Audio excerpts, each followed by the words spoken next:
Stillman and Company, 102.5, 106.3 The Game, streaming live on Twitter, Twitch, YouTube, and Facebook live from the Busy Bee Plumbing, Heating, and Air Conditioning Game Nashville studios. Ian is here today. We are presented by the Southern Bank of Tennessee. Hello, Ian. What up, what up?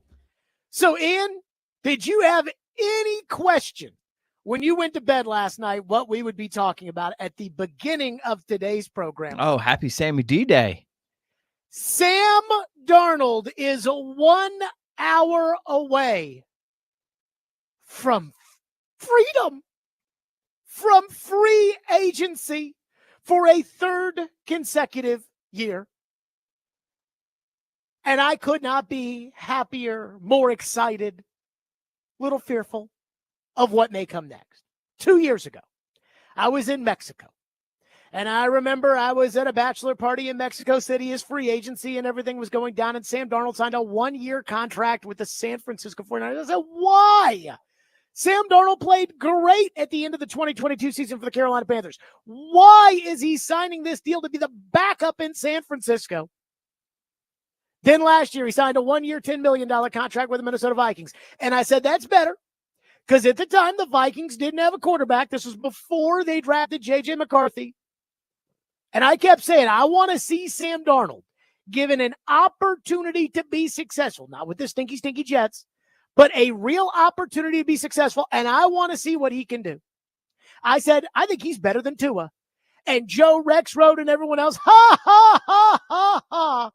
14 wins later, named the original Pro Bowl team, the playoffs, and now Sam Darnold, according to Adam Schefter, in 1 hour, will be a free agent. It is time for the Tennessee Titans to make their choice. You think they have until April, whatever it is, the 27th, 28th, 25th, whatever. You think they have until whatever it is to make their choice. No, they have until Monday. Because on Monday, the free agency window opens up, the legal tampering period, which I think they have now changed to the legal negotiating window. It opens up Monday. And by Monday, they need to have made their decision, and their decision needs to be Sam Darnold. I know. Titans Twitter hates Sam Darnold. I think most of the fan base probably hates Sam Darnold. But I don't care what the Let Rand Cook crew has to say today. In fact, maybe after last year, after the you'll see Jared, let Rand cook, maybe those people should sit this one out. And I think there are 4 very, very important reasons why the Titans need Sam Darnold, why the Titans need to do what I think some of these teams are going to convince themselves not to do, which is to invest in a legitimate starting NFL quarterback. I went to a wedding months ago. My girlfriend and I, this is kind of like our first thing, is like official boyfriend and girlfriend. And the father of the bride, who I did not know at the time, now we consider ourselves really, really good friends with the bride.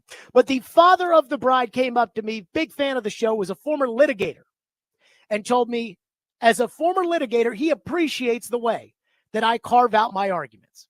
And today, I am going to make the case for Sam Darnold, even for you out there that are anti-Sam. Well, he stunk with the Jets. So did everybody. So, here's why they need Sam Darnold. Number 1, there are 2 legitimate options as far as fixing the quarterback position is concerned. They are Sam Darnold and Cam Ward. That's it. Russell Wilson, Aaron Rodgers, those are Band-Aids. They are too old to be your long-term quarterback. And everybody else is a project. Jackson Dart is a project. Justin Fields is a project. Daniel Jones is a reclamation project. And let's not kid ourselves. Ward is a little bit of a project too. Like, you got to develop Cam Ward. When it comes to the first overall pick, a lot of Titans fans say they need to do 2 things. Either trade the pick and get more assets for the future. But the other thought is the Titans have to use the pick on Cam Ward because they need a quarterback. Well, if you sign Sam Darnold, You get a talented 28-year-old quarterback coming off of a 4,300-yard season, a 14-win season, and you save the first pick so you can trade down and rebuild your team. If you're someone that's, we got to pick Cam Ward because we got to have a quarterback, I'm giving you a quarterback. Sam Darnold, the one that won 14 games last year, him. The one that was, I believe, third. In fact, let me pull this up right here. I believe Sam Darnold was sixth last year in big-time throw percentage and third in the NFL, tied with Justin Herbert with 33 big-time throws. It's the best of both worlds. You get the trade with the desperate Giants, and you get a starting quarterback. Number two, this team lacks veteran leadership. Jeffrey Simmons is more of a doer than he is a leader. He's somebody that you need to bring real leaders in to kind of kick him down a couple of pegs so that he can still wear his Jeffrey Simmons branded clothes and chains and everything else, but nobody actually looks to Jeffrey Simmons for anything in the face of adversity. Ryan Tannehill, Derrick Henry, Kevin Byard, all gone. Cam Ward does give off some leader vibes, but he's a rookie. And if he comes in here, Cam Ward needs to worry about Cam Ward. But Sam Darnold has been through it all in the NFL. He's been the young can't-miss superstar in New York, and he subsequently failed in New York. He was benched in Carolina, won the job back, played great at the end of the 2022 season. He sat behind a young quarterback and been a backup, and he was truly the comeback player of the year last year. Now, they changed the rules so that Darnold couldn't win it because everyone was all sad that Damar Hamlin didn't get it. But Sam Darnold was the real comeback player of the year last year in the National Football League. Sam Darnold has been a team captain in 3 different places. And Darnold isn't the only leader they need, but they need a leader who fills that void immediately, and that's Sam Darnold. Number 3, Sam Darnold is good. Like, I know many of you don't believe that. And I know you hate hearing it when I say this because you believe some narrative that he isn't good. And I think there are some people in the league that think that Sam Darnold isn't good. And I think that's crazy. He is a good quarterback. His 17-game average over his entire career includes 3,300 yards a season, 20 touchdowns, and 14 interceptions. And that includes 5 years with 2 of the worst franchises in the league, the Jets and Carolina. That is if you average, you take his worst and you include it in the average. That is basically Ryan Tannehill. And Sam Darnold will be 28 next season, 3 years younger than Ryan Tannehill, who was 31 when he came to the Titans. Is Sam Darnold Peyton Manning or Tom Brady? Of course not. But we need to understand there's a big gap between Tom Brady and where you are now, which is Will Levis. And number 4, he's a top 15 quarterback in the National Football League today. He is a top 15 quarterback. I am not arguing that he is in the same class as Joe Burrow or Mahomes or Allen or Lamar Jackson or Jaden Daniels or Matthew Stafford or CJ Stroud. I don't think he's in the same class as Justin Herbert. But that second group, that Baker Mayfield group, he's in that. Again, there's about 7 elite quarterbacks in the NFL. And then there's a bunch of guys that are good quarterbacks, like solid starting NFL quarterbacks. Dak Prescott, Trevor Lawrence, and Darnold's in that group. And he might have not been in that group last year, but again, that was last year. 2 years ago, Baker Mayfield got a 1-year prove-it deal from the Tampa Bay Buccaneers and went to training camp to compete with Kyle Trask. Things change. At one point, Ryan Tannehill had to take a $10 million pay cut and back up Marcus Mariota, and a year later signed a $100 million contract. As of right now, Sam Darnold is a top 15 quarterback in the National Football League. He played in 17 games last year and has not missed a game due to injury since 2021.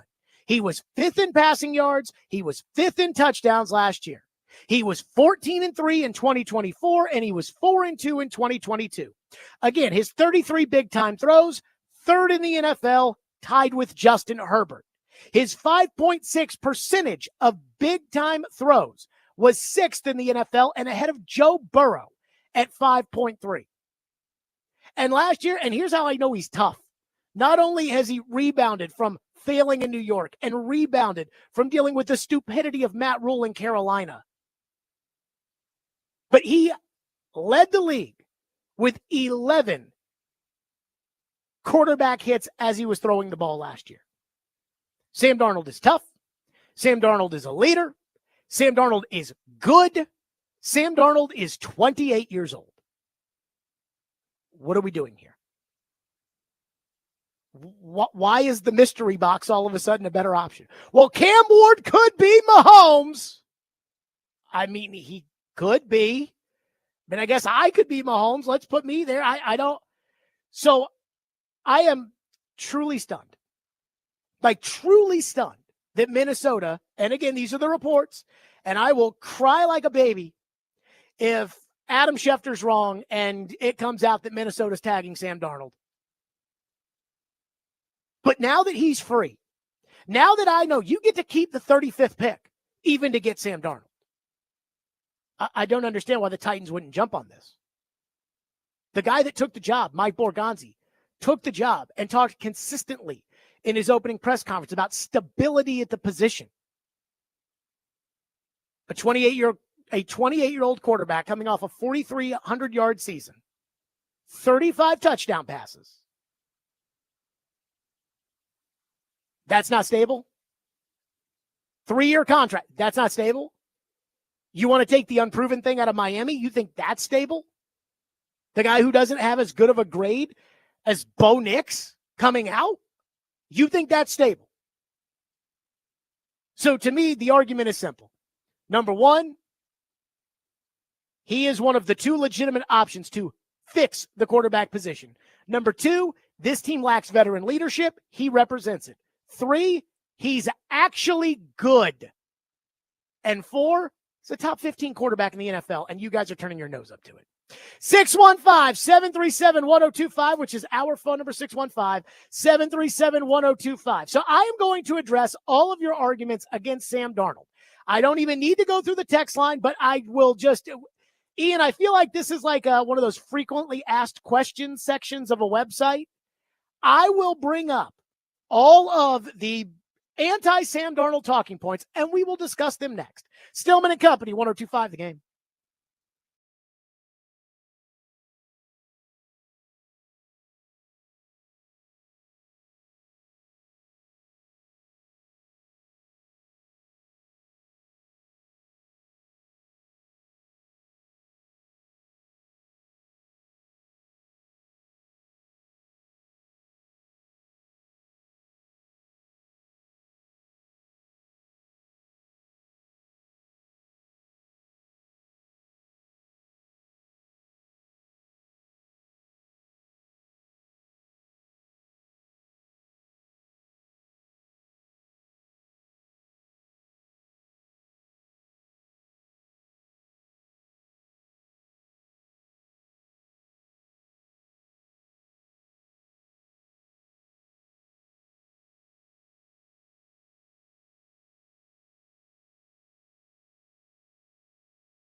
So let's talk about the teams we should be considering here, right? What places? Let's live in a world where Darnold doesn't get tagged today. Your expectation is that he will not. That is my expectation. So free agency or the legal tampering period begins on Monday. Who are the usual suspects here? I think you mentioned the Raiders. I think that's legitimate. I think the Tennessee Titans, depending on what they want to do with the first pick in the draft, could be a team that looks at Sam Darnold. Tim mentioned he's 27 years old.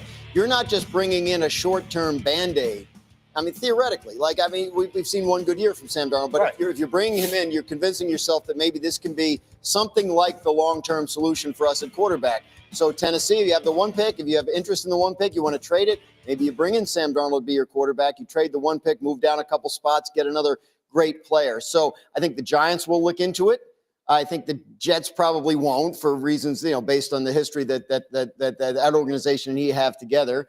I may be missing something off the top of my head, but those seem like the big players in the Sam Darnold market. Okay, Graziano says you are a big player in the Sam Darnold market. And maybe I'm wrong for this, but I rule the Steelers out. I think the Steelers are too cheap and they're too set in their ways. And I think the Steelers, the owners already said, we want one of the guys from last year back. So I think they're going to get one of the guys from last year back. I think it's you and the Raiders. And maybe the Giants. But the Giants, this is New York. They need a big splash. New York's not sexy. Sam Darnold's not sexy for New York because he's already been there. But maybe them too. But I think it's you. I think it's the Raiders. So now I want to address the arguments against Sam Darnold because while I did check through the text line, I'm not going to hit the text yet because I already know they're coming. So I'm just going to go through each one and give you a rebuttal. The first argument against Sam Darnold is, but Jared, he will take up too much money. Again, my proposed contract is $164 over 4. That is $41 million a season. Now, the number will be 82 guaranteed, 85 guaranteed, whatever you want to call it. But the money will really be $120 million-ish guaranteed. Because the third year will guarantee on the second day of the league year, whatever. So it's, a 2-year guarantee for sure, but it's really more like a 3-year guarantee. That's $41 million a year. And if the other teams wanted Sam Darnold and there really was that market for him, I'd be willing to go to $46 million a year for Sam Darnold. And I think $46 million a year is enough to scare everybody else away. Again, if you want a particular player, you have to buy him. You have to overpay. But did you know that $46 million for Sam Darnold is still less than Dak Prescott, Joe Burrow, Jordan Love, Trevor Lawrence, Tua, Jared Goff, Justin Herbert, Lamar, Kyler Murray, and tied with Deshaun Watson? How many of those guys are superstars? 2? Burrow and Lamar? Jordan Love is $55 million a season. And Sam Darnold outplayed Jordan Love last year and was 2-0 against Jordan Love. Tua is a concussion away from being retired, and he stinks. And Trevor Lawrence at $15 million more than the $41 million we're talking for Darnold has done what exactly? That's the going rate for a quarterback.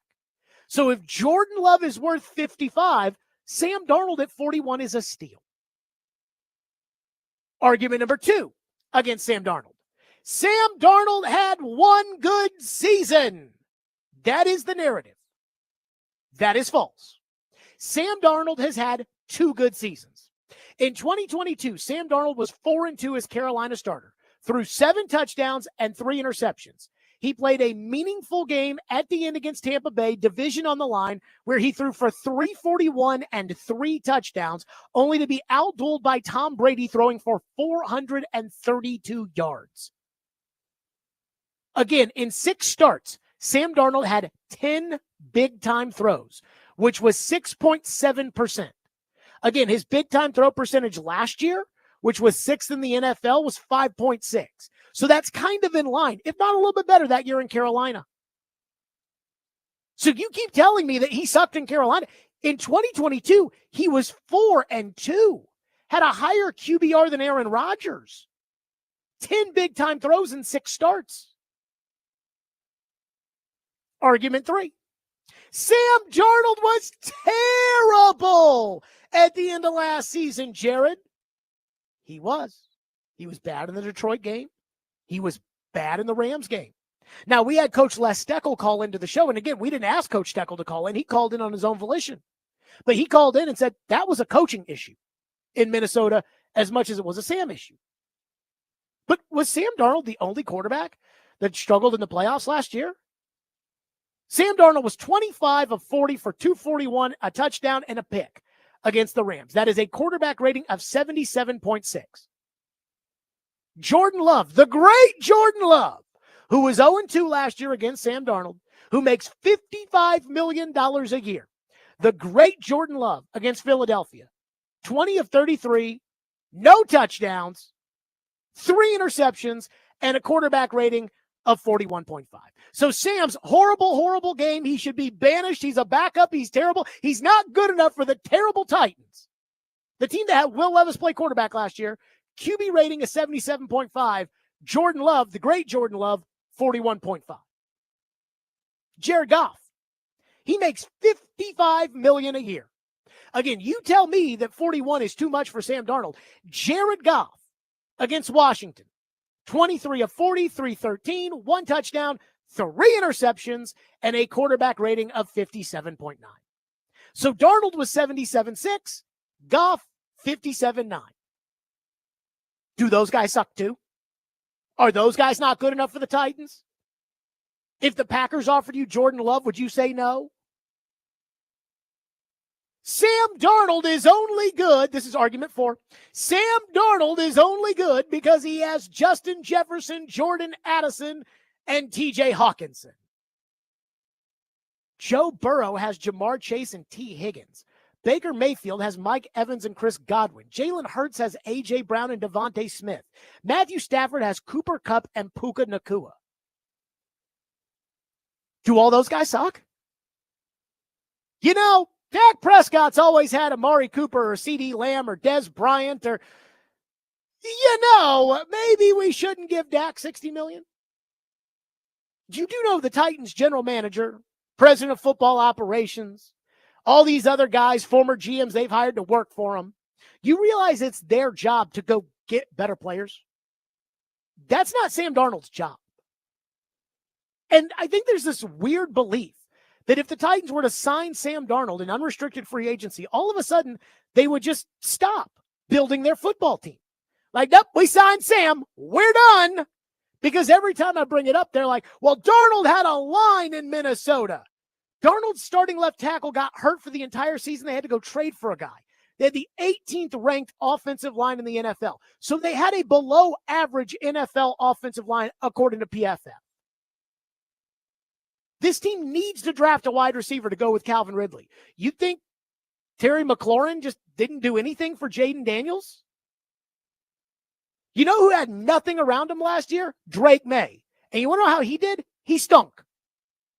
So all these guys have good players. Just because Josh Allen's the one guy that can win consistently, throwing to Khalil Shakir and Scarbini Jr., does not mean that every quarterback in the league has to be able to carry their own team all the time. And the final argument against Sam Darnold is Sam Darnold is a product of the great Kevin O'Connell, which again, I find is odd because Kevin O'Connell was 7-10 in 2023 with Kirk Cousins, Nick Mullins, Josh Dobbs, and Jaron Hall. Kirk Cousins in 2023 was 4-4 as a starter. Sam Darnold won 14 games last year. So I guess Kevin O'Connell is some kind of mad genius when it comes specifically to Sam Darnold. But I guess Kevin O'Connell wasn't enough of a genius to lift up those guys. But again, he was for Darnold. And if Darnold can only play for a good coach to maximize his potential as a 14-win, Pro Bowl 4,300-yard passing quarterback, then isn't that really more of a Brian Callahan issue than it would be a Sam Darnold issue? If you were to say, well, we can't expect him to be any good because our coach isn't any good, then shouldn't you go get a new coach? more so than worry about who the quarterback is. And again, if Kevin O'Connell's so great and Brian Callahan's so bad, then what makes you think Brian Callahan's going to be good with Cam Ward?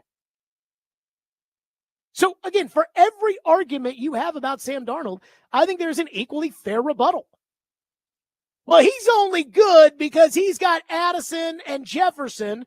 So what's that say about Burrow? Had all the best players in college, has all the best receivers in the pros. Does he suck? I'll take Joe Burrow. 615-737-1025 is our phone number. So now we've laid it out. I've laid out the argument for why you need him, and I've laid out the arguments against the counterpoints. We'll get to your phones next. 615-737-1025 here on our program. Again, we're about 30 minutes away, and maybe they do something surprising, shocking, something. Maybe they do it, and we will just be beside ourselves when it comes to the Vikings tagging Darnold. But according to Adam Schefter, they're not going to. So he is going to be a straight-up free agent, period. This week's Nationals Best Deal is from Brewster's Real Ice Cream in Hendersonville. See why Brewster's is a scoop above the rest with the best ice cream shakes, sundaes, splits, blasts, and more. Visit theGameNational.com/deals now and get half off a $50 gift card while supplies last.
Would you look at Sam Darnold at the age of 27 and say, look what he did with that good coaching. I can turn this guy into a guy who's going to be a top-level NFL quarterback for the next 5 years and pay him big money. Would you do that if you were Tom Brady? Yes, I would. Look, he's younger than Joe Burrow, Josh Allen, and Lamar Jackson. We're talking about a young player who threw 35 touchdowns. And as it relates to coaches that think, well, hey, could I coach him to do that?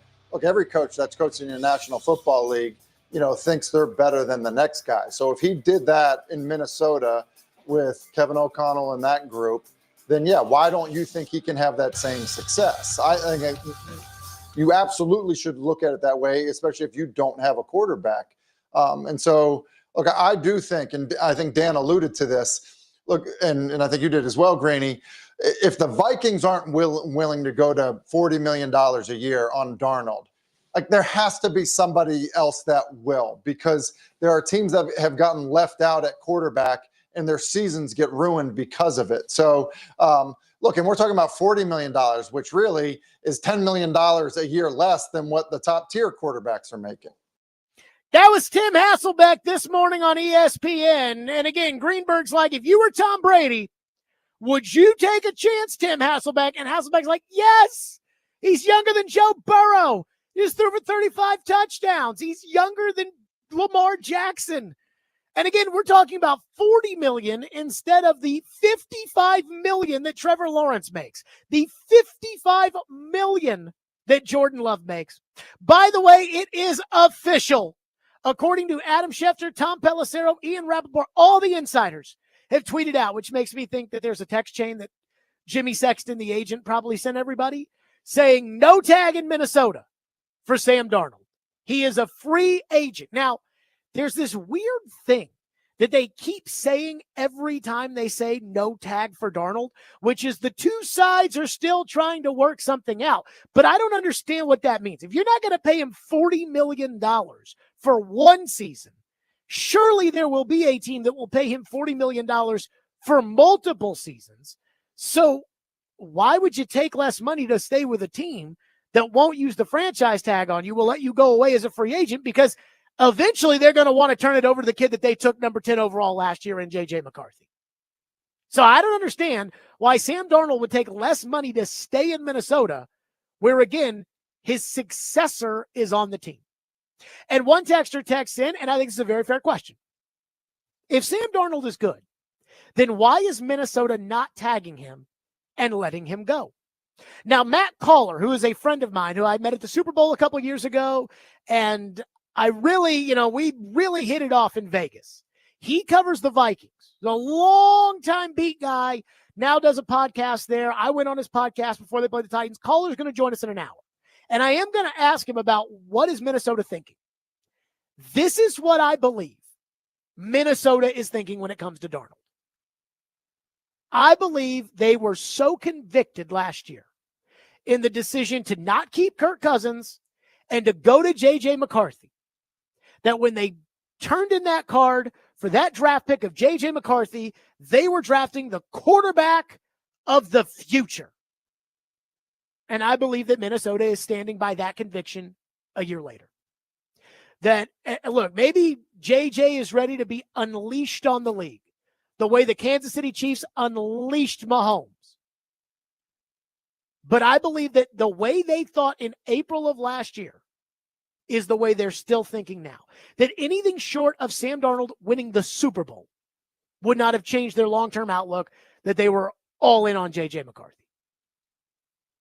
And maybe I'm wrong about that. And I still, again, I don't understand why Sam Darnold would re-sign in Minnesota. My guess is, and maybe I'm wrong about this, my guess is in Minnesota what they're probably doing is, hey, go see the market and come back and see us. But you know what would happen. Like if I was general manager of the Titans, or I own the Titans, or Sam Darnold would get out of the market, he'd see $100 million. Excuse me. Bless you. Thank you. He would see $100 million in guaranteed money, and I don't think he'd be going back to Minnesota. And that's Well, yeah, like Jordan Schultz, he put out his latest, update, I guess, that they're that they've been in discussions about a short-term deal to keep Darnold in Minnesota. There's mutual interest from both sides following the resurgent season to keep the relationship going. I don't believe that. More work needs to be done. So I don't believe that. And I'm not saying that I don't believe that Jordan Schultz was told that. I'm saying I don't believe that Sam Darnold would have legitimate interest in a short-term deal in Minnesota that is clearly less than $41 million in cash this upcoming season, because that's what he would have made on the tag. So it has to be like a 2-year deal with 3 void years or something stupid like that. I highly doubt that he'd be interested in that as opposed to a 4-year contract with 3 years of guaranteed money. Again, my contract is basically $120 million guaranteed over 3 years. You're telling me you turned that down? One texter says, if the Titans want me spending thousands of dollars in Nissan Stadium, they will draft Cam Ward. I'll let my tickets sit empty before I fight traffic to watch Sam Darnold throw to Nick Westbrook-Akine. I know they couldn't care less about me, but even Amy can't handle multiple seasons with the stadium empty like last year. Get me excited or screw off Titans. Let me ask you a question. Think they had a hard time selling tickets in Minneapolis last year? Or do you think that when the Green Bay Packers came to town at the end of the season in December, they filled the stands? Because that's where Sam Darnold came from. This idea of worrying about what the fans think is so stupid. And I know the Titans probably do some of that, but I'll never forget years ago, Floyd told me a story of a coach that got hired. And the owner of the team that hired the coach said to Floyd, I mean, did you see his press conference? We're going to sell so many tickets. And he said, what? It's like, you know what sells tickets? Winning. That's what sells tickets. They had a business meeting about how to sell more season tickets one year. And the Oilers took all the heads of states, the head of marketing and the head of this and the head of that and the head of that. And so Floyd gets into this meeting. And in the meeting, they said, okay, what can we do to sell more tickets? And Floyd said he got up and walked out of the room. They said, Floyd, where are you going? He goes, to go watch the tape, to go get better players. Because the way we're going to sell more tickets is by winning better games.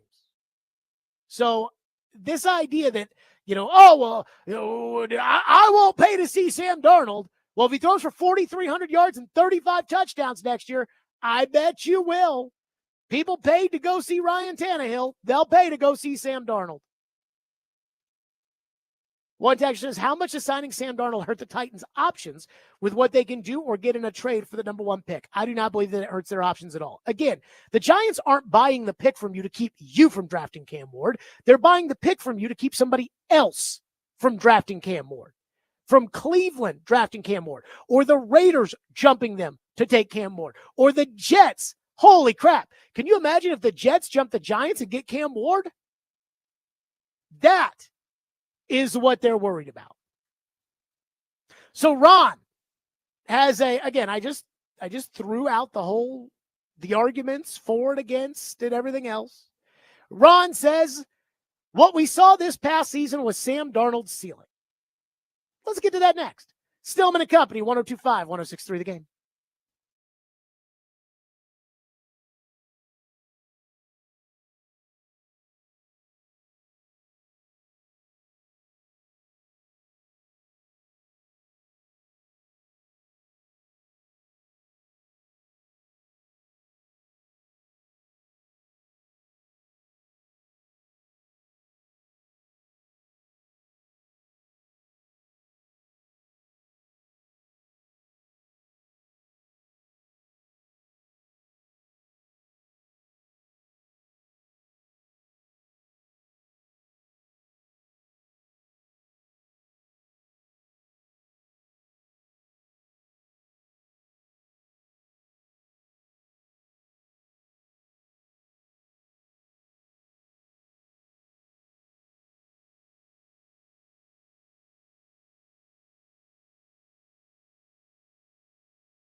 Yeah, Justin, you've caught balls from, Kirk and Nick Mullins and the Pastronaut and Jaron Hall and Sam Darnold. So you've got a lot of guys in that system. And there's a question, who's going to be your quarterback this upcoming season? Do you care who it's going to be? And what's your favorite type of quarterback to catch balls from, since you've had a ton of them? Yeah, that's a great question. I'm not sure who the quarterback is going to be. And just like I said last year, it truly doesn't matter personally to me. It doesn't matter who's going to throw me that ball. I'm going to make the most of my opportunities. I'm going to try to make him look the best quarterback in the whole NFL, just, making the contested catches, making those catches that look difficult be easy. So just having that confidence in me and just, creating that connection with the quarterback, no matter who the quarterback is going to be. That's the main part. And just, just having that confidence in each other to when it's all said and done and it's getting crunch time, they know who to come to. Ian, I kind of like that Justin Jefferson. Oh, yeah, of course. I railed on Jeffrey Simmons for talking about the Titans drafting Abdul Carter. Like, dude, stay out of it. Justin Jefferson, that is a masterclass right there about Justin Jefferson. Who do you want throwing the ball to you this upcoming season? I don't care. I'll go get the ball. One texter says, I've changed my tune a little regarding Sam Darnold, but I want the Titans to sign/pay for the realistic Darnold and not the Minnesota Darnold. $41 million a season. Again, which is my offer. If Minnesota doesn't think there's a market for Darnold in the $40 million range, which is why they're not tagging and trading him, if that's the case, then I think my 41 a year will get it done. My 41 with the $80 million guaranteed, I think that'll get it done. Now, I'm willing to go to 46 on Sam Darnold. Do you guys not realize $41 million is an underpay for a top quarterback in the National Football League? Top 15 quarterback in the National Football League. Tua, 53. Jared Goff, 55. Trevor Lawrence, 55. Dak, $60 million. That is an underpay. And then if you take out, how many quarterbacks are there in the league? 32 starters, right? So take out the guys on rookie contracts because they can't negotiate that stuff. So that's New England, Chicago, Houston, Washington, Denver, Atlanta. So that's 6 teams right there. And I'm sure there's some more in there somewhere, right? Like Carolina. I'm trying to think. Who's the class before Bryce Young? Nope, Trevor got paid. And 22 was awful. So that's 7 guys. So, again, 32 minus 7. Ian, do the math for me on the show. What 25. Is that? 25. So, if you were to take those 25 spots and you were to average it out, I bet you're looking at over $40 million a year. This guy was a top 3 quarterback in the NFC this season. Oh, somebody texted and said Purdy. So that's 8. So now we're 24. Again, this guy was a top quarterback this past year. So when you say, I want to pay for the realistic Sam Darnold, I don't want to pay for the Minnesota Sam Darnold. The Minnesota Sam Darnold is worth at least $60 million a year. Jordan Love. I keep going back to Jordan Love because so many people just when he signed for $55 million, just shrugged it off and said, yep, that Green Bay, that's what Green Bay does. All Green Bay does is develop these quarterbacks. They went from Brett to Aaron and now from Aaron to Jordan, and they're on their way. Last year, head-to-head, Sam Darnold, 2-0 versus Jordan Love. Sam Darnold played in more games, had a better record, 14-3 compared to 9-6. Higher completion percentage, more passing yards. Yards per attempt, Jordan Love was 8 yards an attempt. Sam was 7.9, basically even. Sam threw for more yards per game at 254 than Jordan Love's 225. Sam had 35 passing touchdowns. Jordan Love had 25. Sam had 12 interceptions. Jordan had 11. Again, in 2 less games. Sam Darnold had a higher quarterback rating, more rushing attempts, more rushing yards, and they each had one rushing touchdown. Sam Darnold was a better player last year than Jordan Love. But with Jordan Love, it's like $55 million. So if that's $55 million, if Tua is $53 million, if Lawrence is $55 million, then Darnold at 41 is a steal. That is an underpay. One texter says, I like the idea to keep it at $35 million per year. What is the difference between 35 and 41 million? $6 million? You're going to lose a starting quarterback, the only starting quarterback, over $6 million. Really? Do you think there's a guy out there that just is going to come in here and you can go sign or draft that's going to all of a sudden be a superstar right away? Cam Ward, Matt Miller did a thing at ESPN.com where they talked to people inside the league insiders, and they said, how good is Cam Ward coming out compared to every starting quarterback who has been drafted since 2020 in the first round? Cam Ward is 18th. The only guys behind him, Michael Penix, Shedeur Sanders, and Kenny Pickett. I mean, give me a break. Tim says the Vikings receiving core isn't in the same stratosphere as Green Bay. Well, shouldn't Jordan Love make up for it? He's making $55 million a year. Sam Darnold made $10 million last year. Shouldn't Jordan Love make up for it? That's my whole point. If Sam Darnold is going to get penalized because his receivers are good, then why all of a sudden do we not say, oh, well, if Jordan Love's going to get paid, you have to play better, Jordan Love? Nobody's saying that. If you want the Minnesota Darnold, a 4,300-yard passer, 35 touchdowns, Pro Bowl player, if you want that, that is $60 million a year. That is a franchise quarterback, period. I don't know that he's that. I'm not arguing that. I'm arguing a $46 million contract. 41 if nobody else is willing to go that high. But you guys just have it in your mind that paying him anything would just be paying for 1 year at Minnesota where, for some reason, he gets no credit for how he played. Oh, it was all Kevin O'Connell. Oh, it was all Justin Jefferson. Oh, it was all Jordan Addison. They lost. Oh, it's all Sam Darnold. Does that make any sense? Unbelievable. 615-737-1025. So here's the real question. There is a real question that, again, I'm sure you guys amongst yourselves have kicked around the Darnold talk, but there's one real question the Titans have to ask themselves. And we asked Tim Hasselbeck that question today. We'll get to that next. I'm in the company. 105 game.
Stillman and Company, 1025, 1063, the game streaming live on Twitter, Twitch, YouTube, and Facebook Live. We are live from the Busy Bee Plumbing, Heating, and Air Conditioning Game Nashville studios. We are presented by the Southern Bank of Tennessee, and it is past 3 o'clock, which means there's no going back.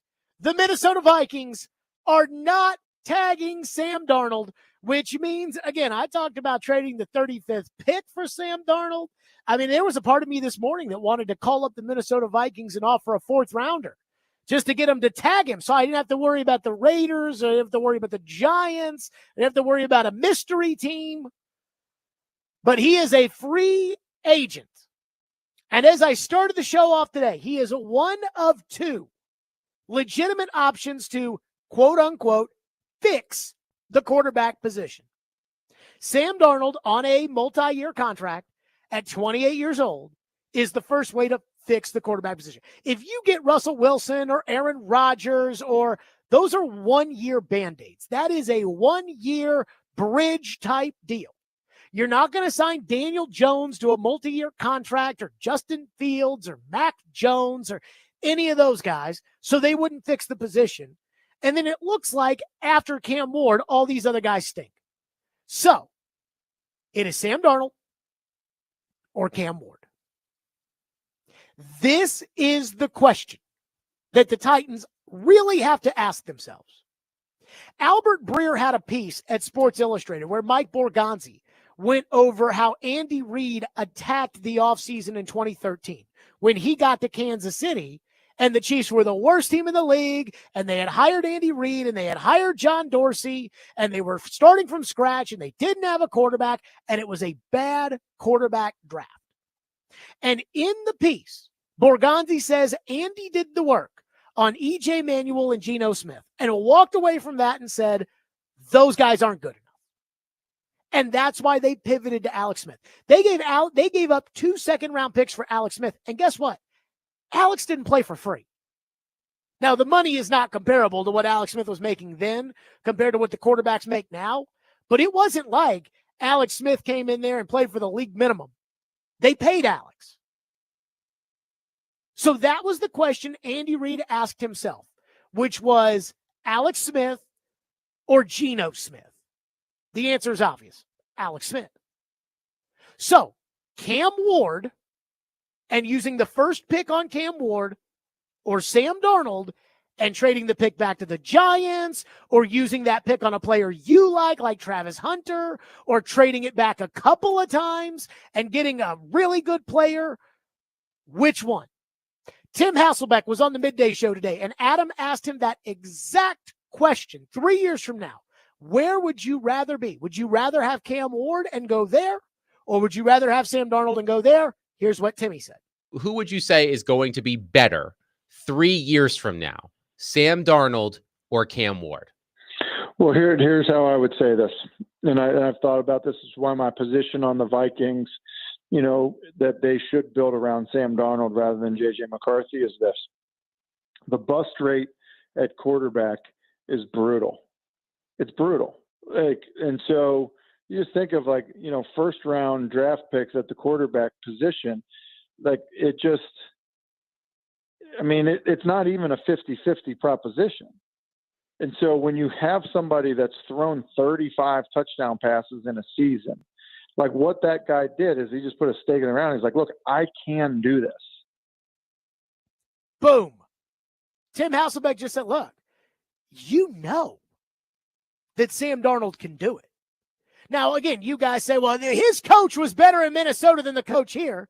Fine. Go get another coach. Well, his receivers were really good in Minnesota. Fine. Go get good receivers. I just told you, if you sign Sam Darnold, you don't have to use the first overall pick on Cam Ward. Now, all of a sudden, you can use it on Travis Hunter. Don't you think he'd be better off throwing to Travis Hunter than Nick Westbrook-Akine? Duh, go get better players. The question's about the 2 guys. Who's better, Sam Darnold or Cam Ward? From an age standpoint, they're basically the same. Darnold is 27 right now, and I believe Ward is something like 23, 24, something like that. In the way quarterbacks age, it's not the end of the world.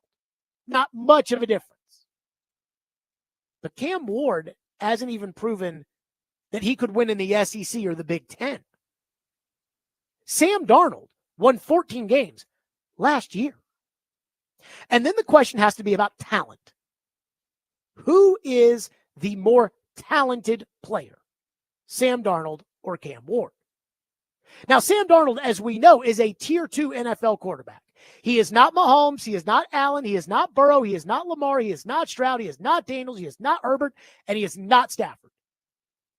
But he's absolutely in the class with Baker Mayfield, Dak Prescott, Trevor Lawrence, Jalen Hurts, Jordan Love. So, to you guys, does Cam Ward project as a tier 1 quarterback? Because we've already said with Darnold, he's a tier 2 quarterback.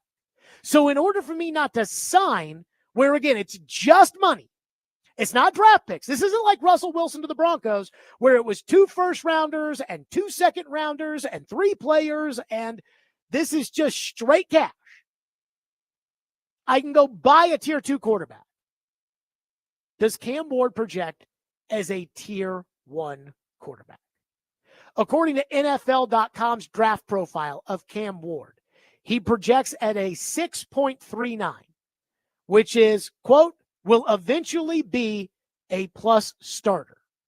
By the way, Sam Darnold, same draft profile, 7.10 Pro Bowl talent. Guess what Sam Darnold just made? The Pro Bowl. There's no way to know what the future will hold. But you can't bet your career and bet your franchise on what might happen. You have to bet on what the information is telling you will happen. At the Combine, Matt Miller wrote the story that he talked to all these scouts and executives and had them rank the quarterbacks who went in the first round between the years of 2020 and then 2024, and then include Shedeur Sanders and Cam Ward. Cam Ward would rank as the 18th best prospect of that group, of all the first-round quarterbacks taken since 2020. That is behind Bo Nix, Jordan Love, Mac Jones, Anthony Richardson, Justin Fields, Trey Lance, and more. The only guys he's ahead of, Michael Penix, Shedeur Sanders, and Kenny Pickett.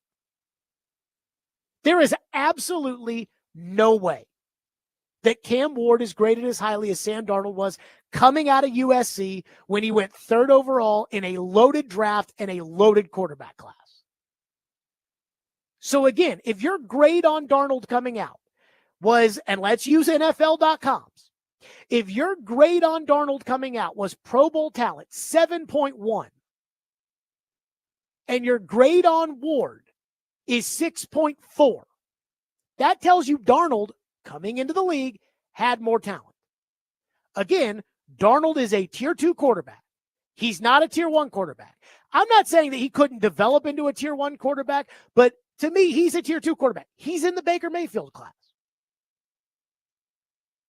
Are you sure Cam Ward is going to be a tier 1 quarterback?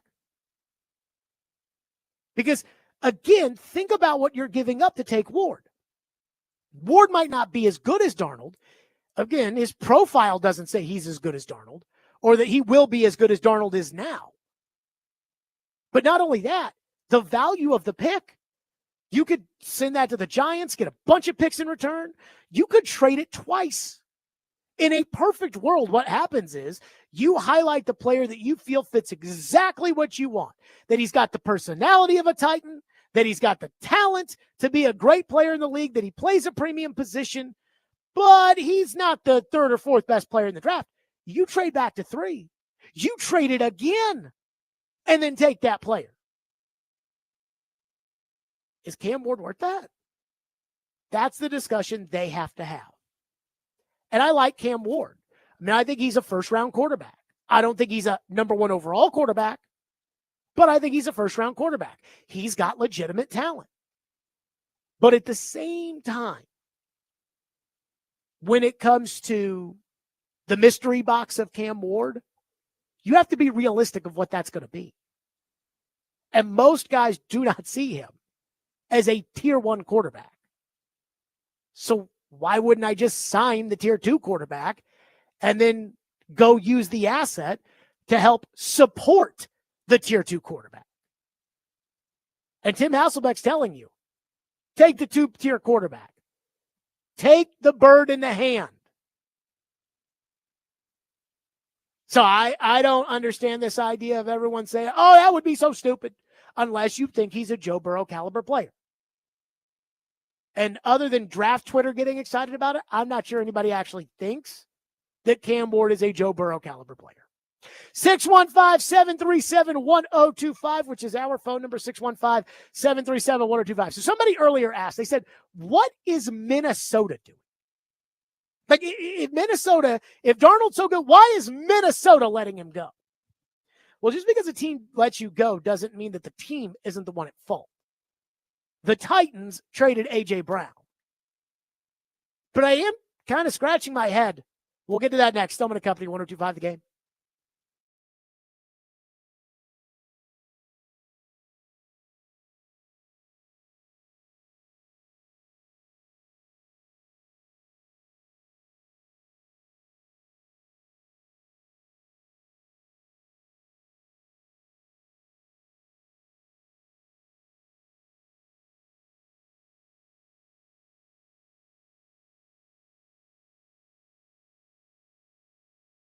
Let's talk Hiller Plumbing, Heating, Cooling, and Electrical. I absolutely love Hiller. They take great care of my home. They can do the exact same for you. Hiller is great, and no one wants to deal with the plumbing, HVAC, or electrical emergency, and they get that. Most of the time, you do not know what it'll cost, but if it gets fixed right, you will sleep easy at night. And sometimes with these companies, you don't know if it'll get fixed right. But when you call Hiller, their experts are going to solve your problems quickly. That's Hiller Plumbing, Heating, Cooling, and Electrical. The price you're told is the price you'll actually pay. No hidden fees or surprises on your bill. So book online now the way I do it. HappyHiller.com. That's Hiller Plumbing, Heating, Cooling, and Electrical. Proud supporters of the Preds of Vols and Vandy. Hiller. Call the Hat Face Truck today.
Sam Darnold, really good football player. But I don't get the impression they're thinking like, oh, he's the long-term answer here forever. He's the franchise guy.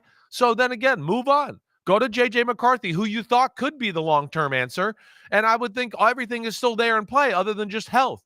You got Daniel Jones as a backup, hopefully, to be Sam Darnold 2.0.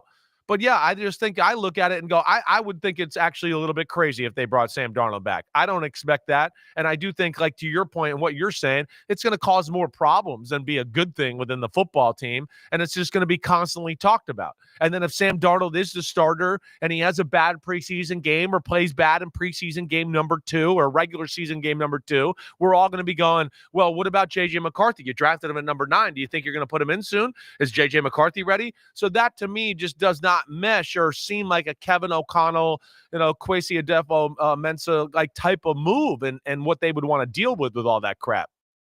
There you go. That was Chris Sims this morning talking about, I don't think that they're going to have 2 quarterbacks in Minnesota. And again, the rumor is Minnesota and Darnold still trying to work on a short-term deal. And it's like, are you? Like, are they working on a short-term deal? So I understand the sentiment about if Sam Darnold's so good, Jared, why is Minnesota just kicking him to the curb? I get it. And let me just say this. I'm not sure I understand exactly what Minnesota is doing unless it's one of 3 things. Number 1, maybe they're too cheap to pay Sam Darnold and the rest of their team.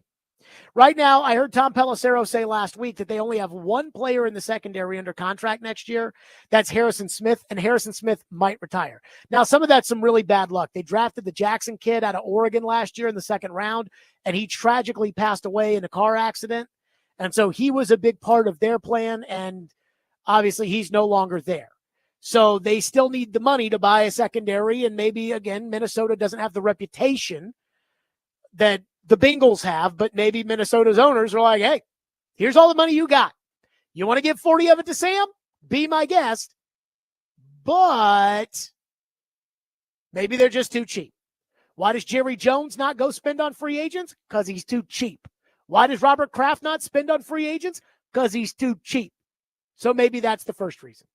Number 2, and I think this is more likely. I think this is the most likely.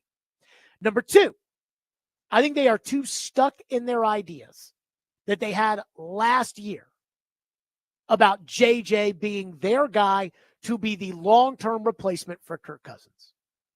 Now, look, I think Kevin O'Connell's a good coach, but he did go 7-10 a year ago.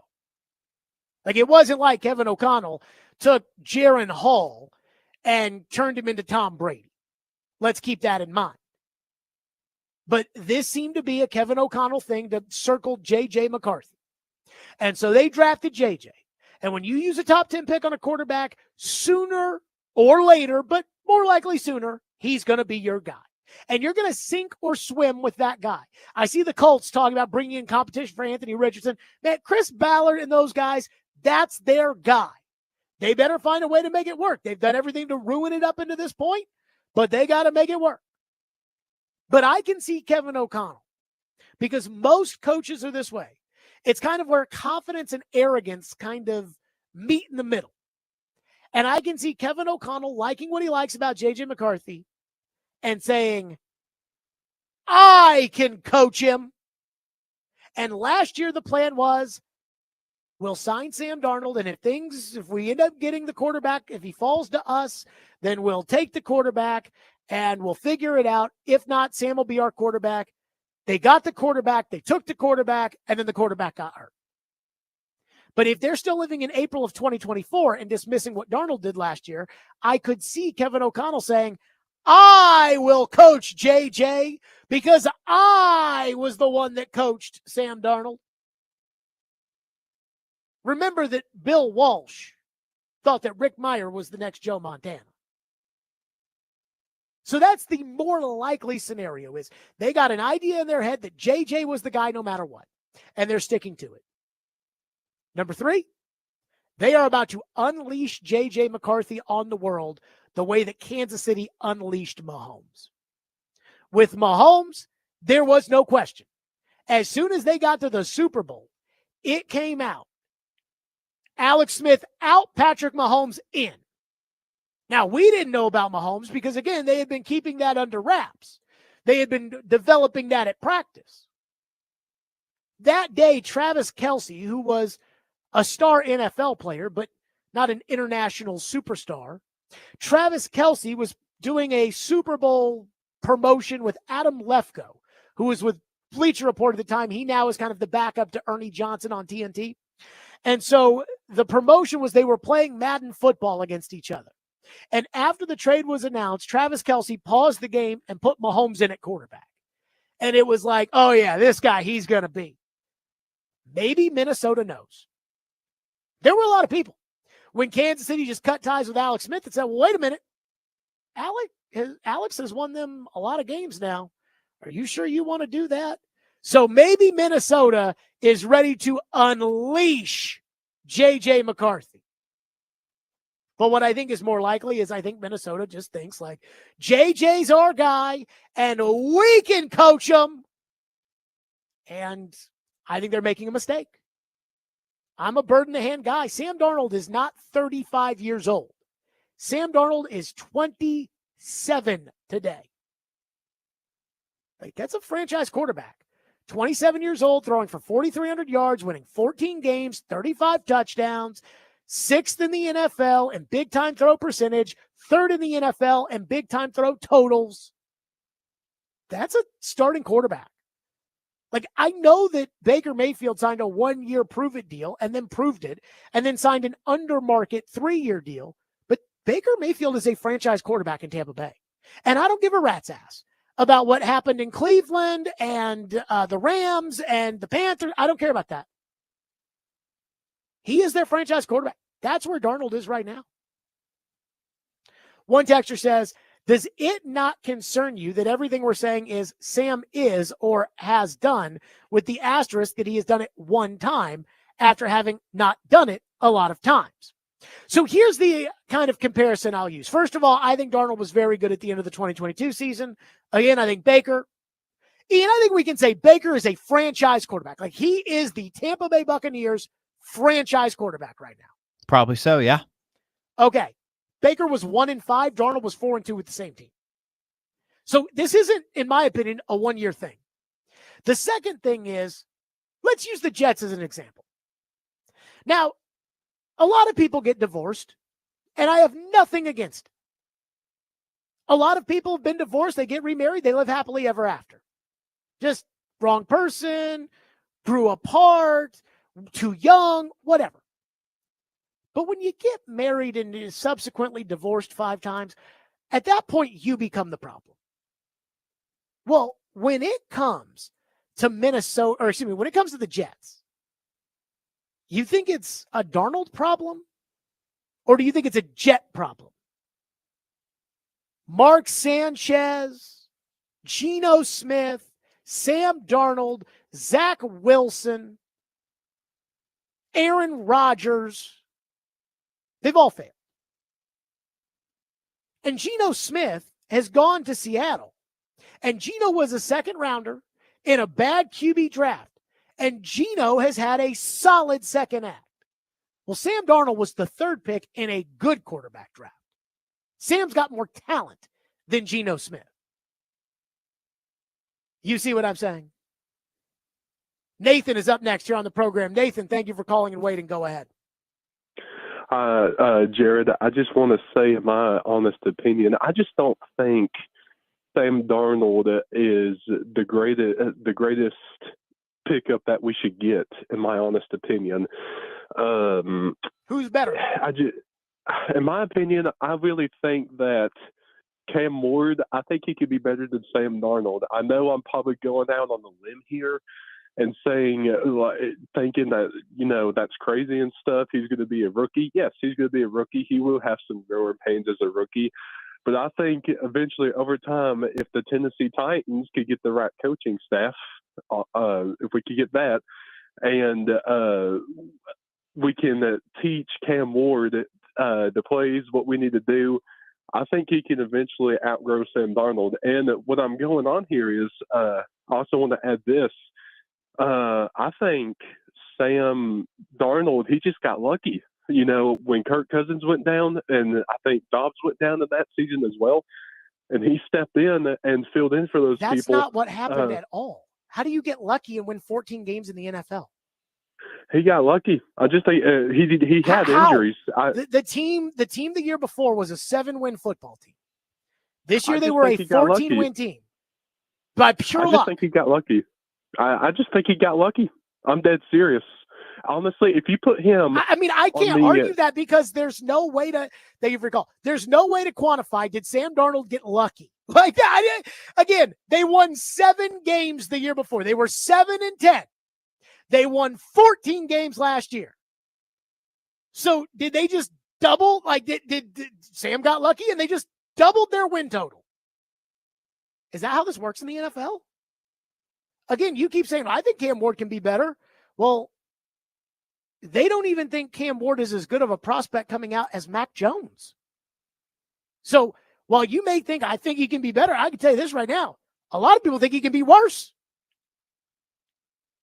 But it's the mystery box versus the boat. Because as much as everybody likes a boat, a mystery box could be anything. It could even be a boat. And you guys want to take the mystery box. 615-737-1025. Matt Coller covers the Vikings. So I said, come on the program, and I'm going to ask you a bunch of Sam Darnold questions. We'll do it next. Stillman & Company, 1025 The Game.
Yeah, Justin, you've caught balls from, Kirk and Nick Mullins and the Pastronaut and Jaren Hall and Sam Darnold.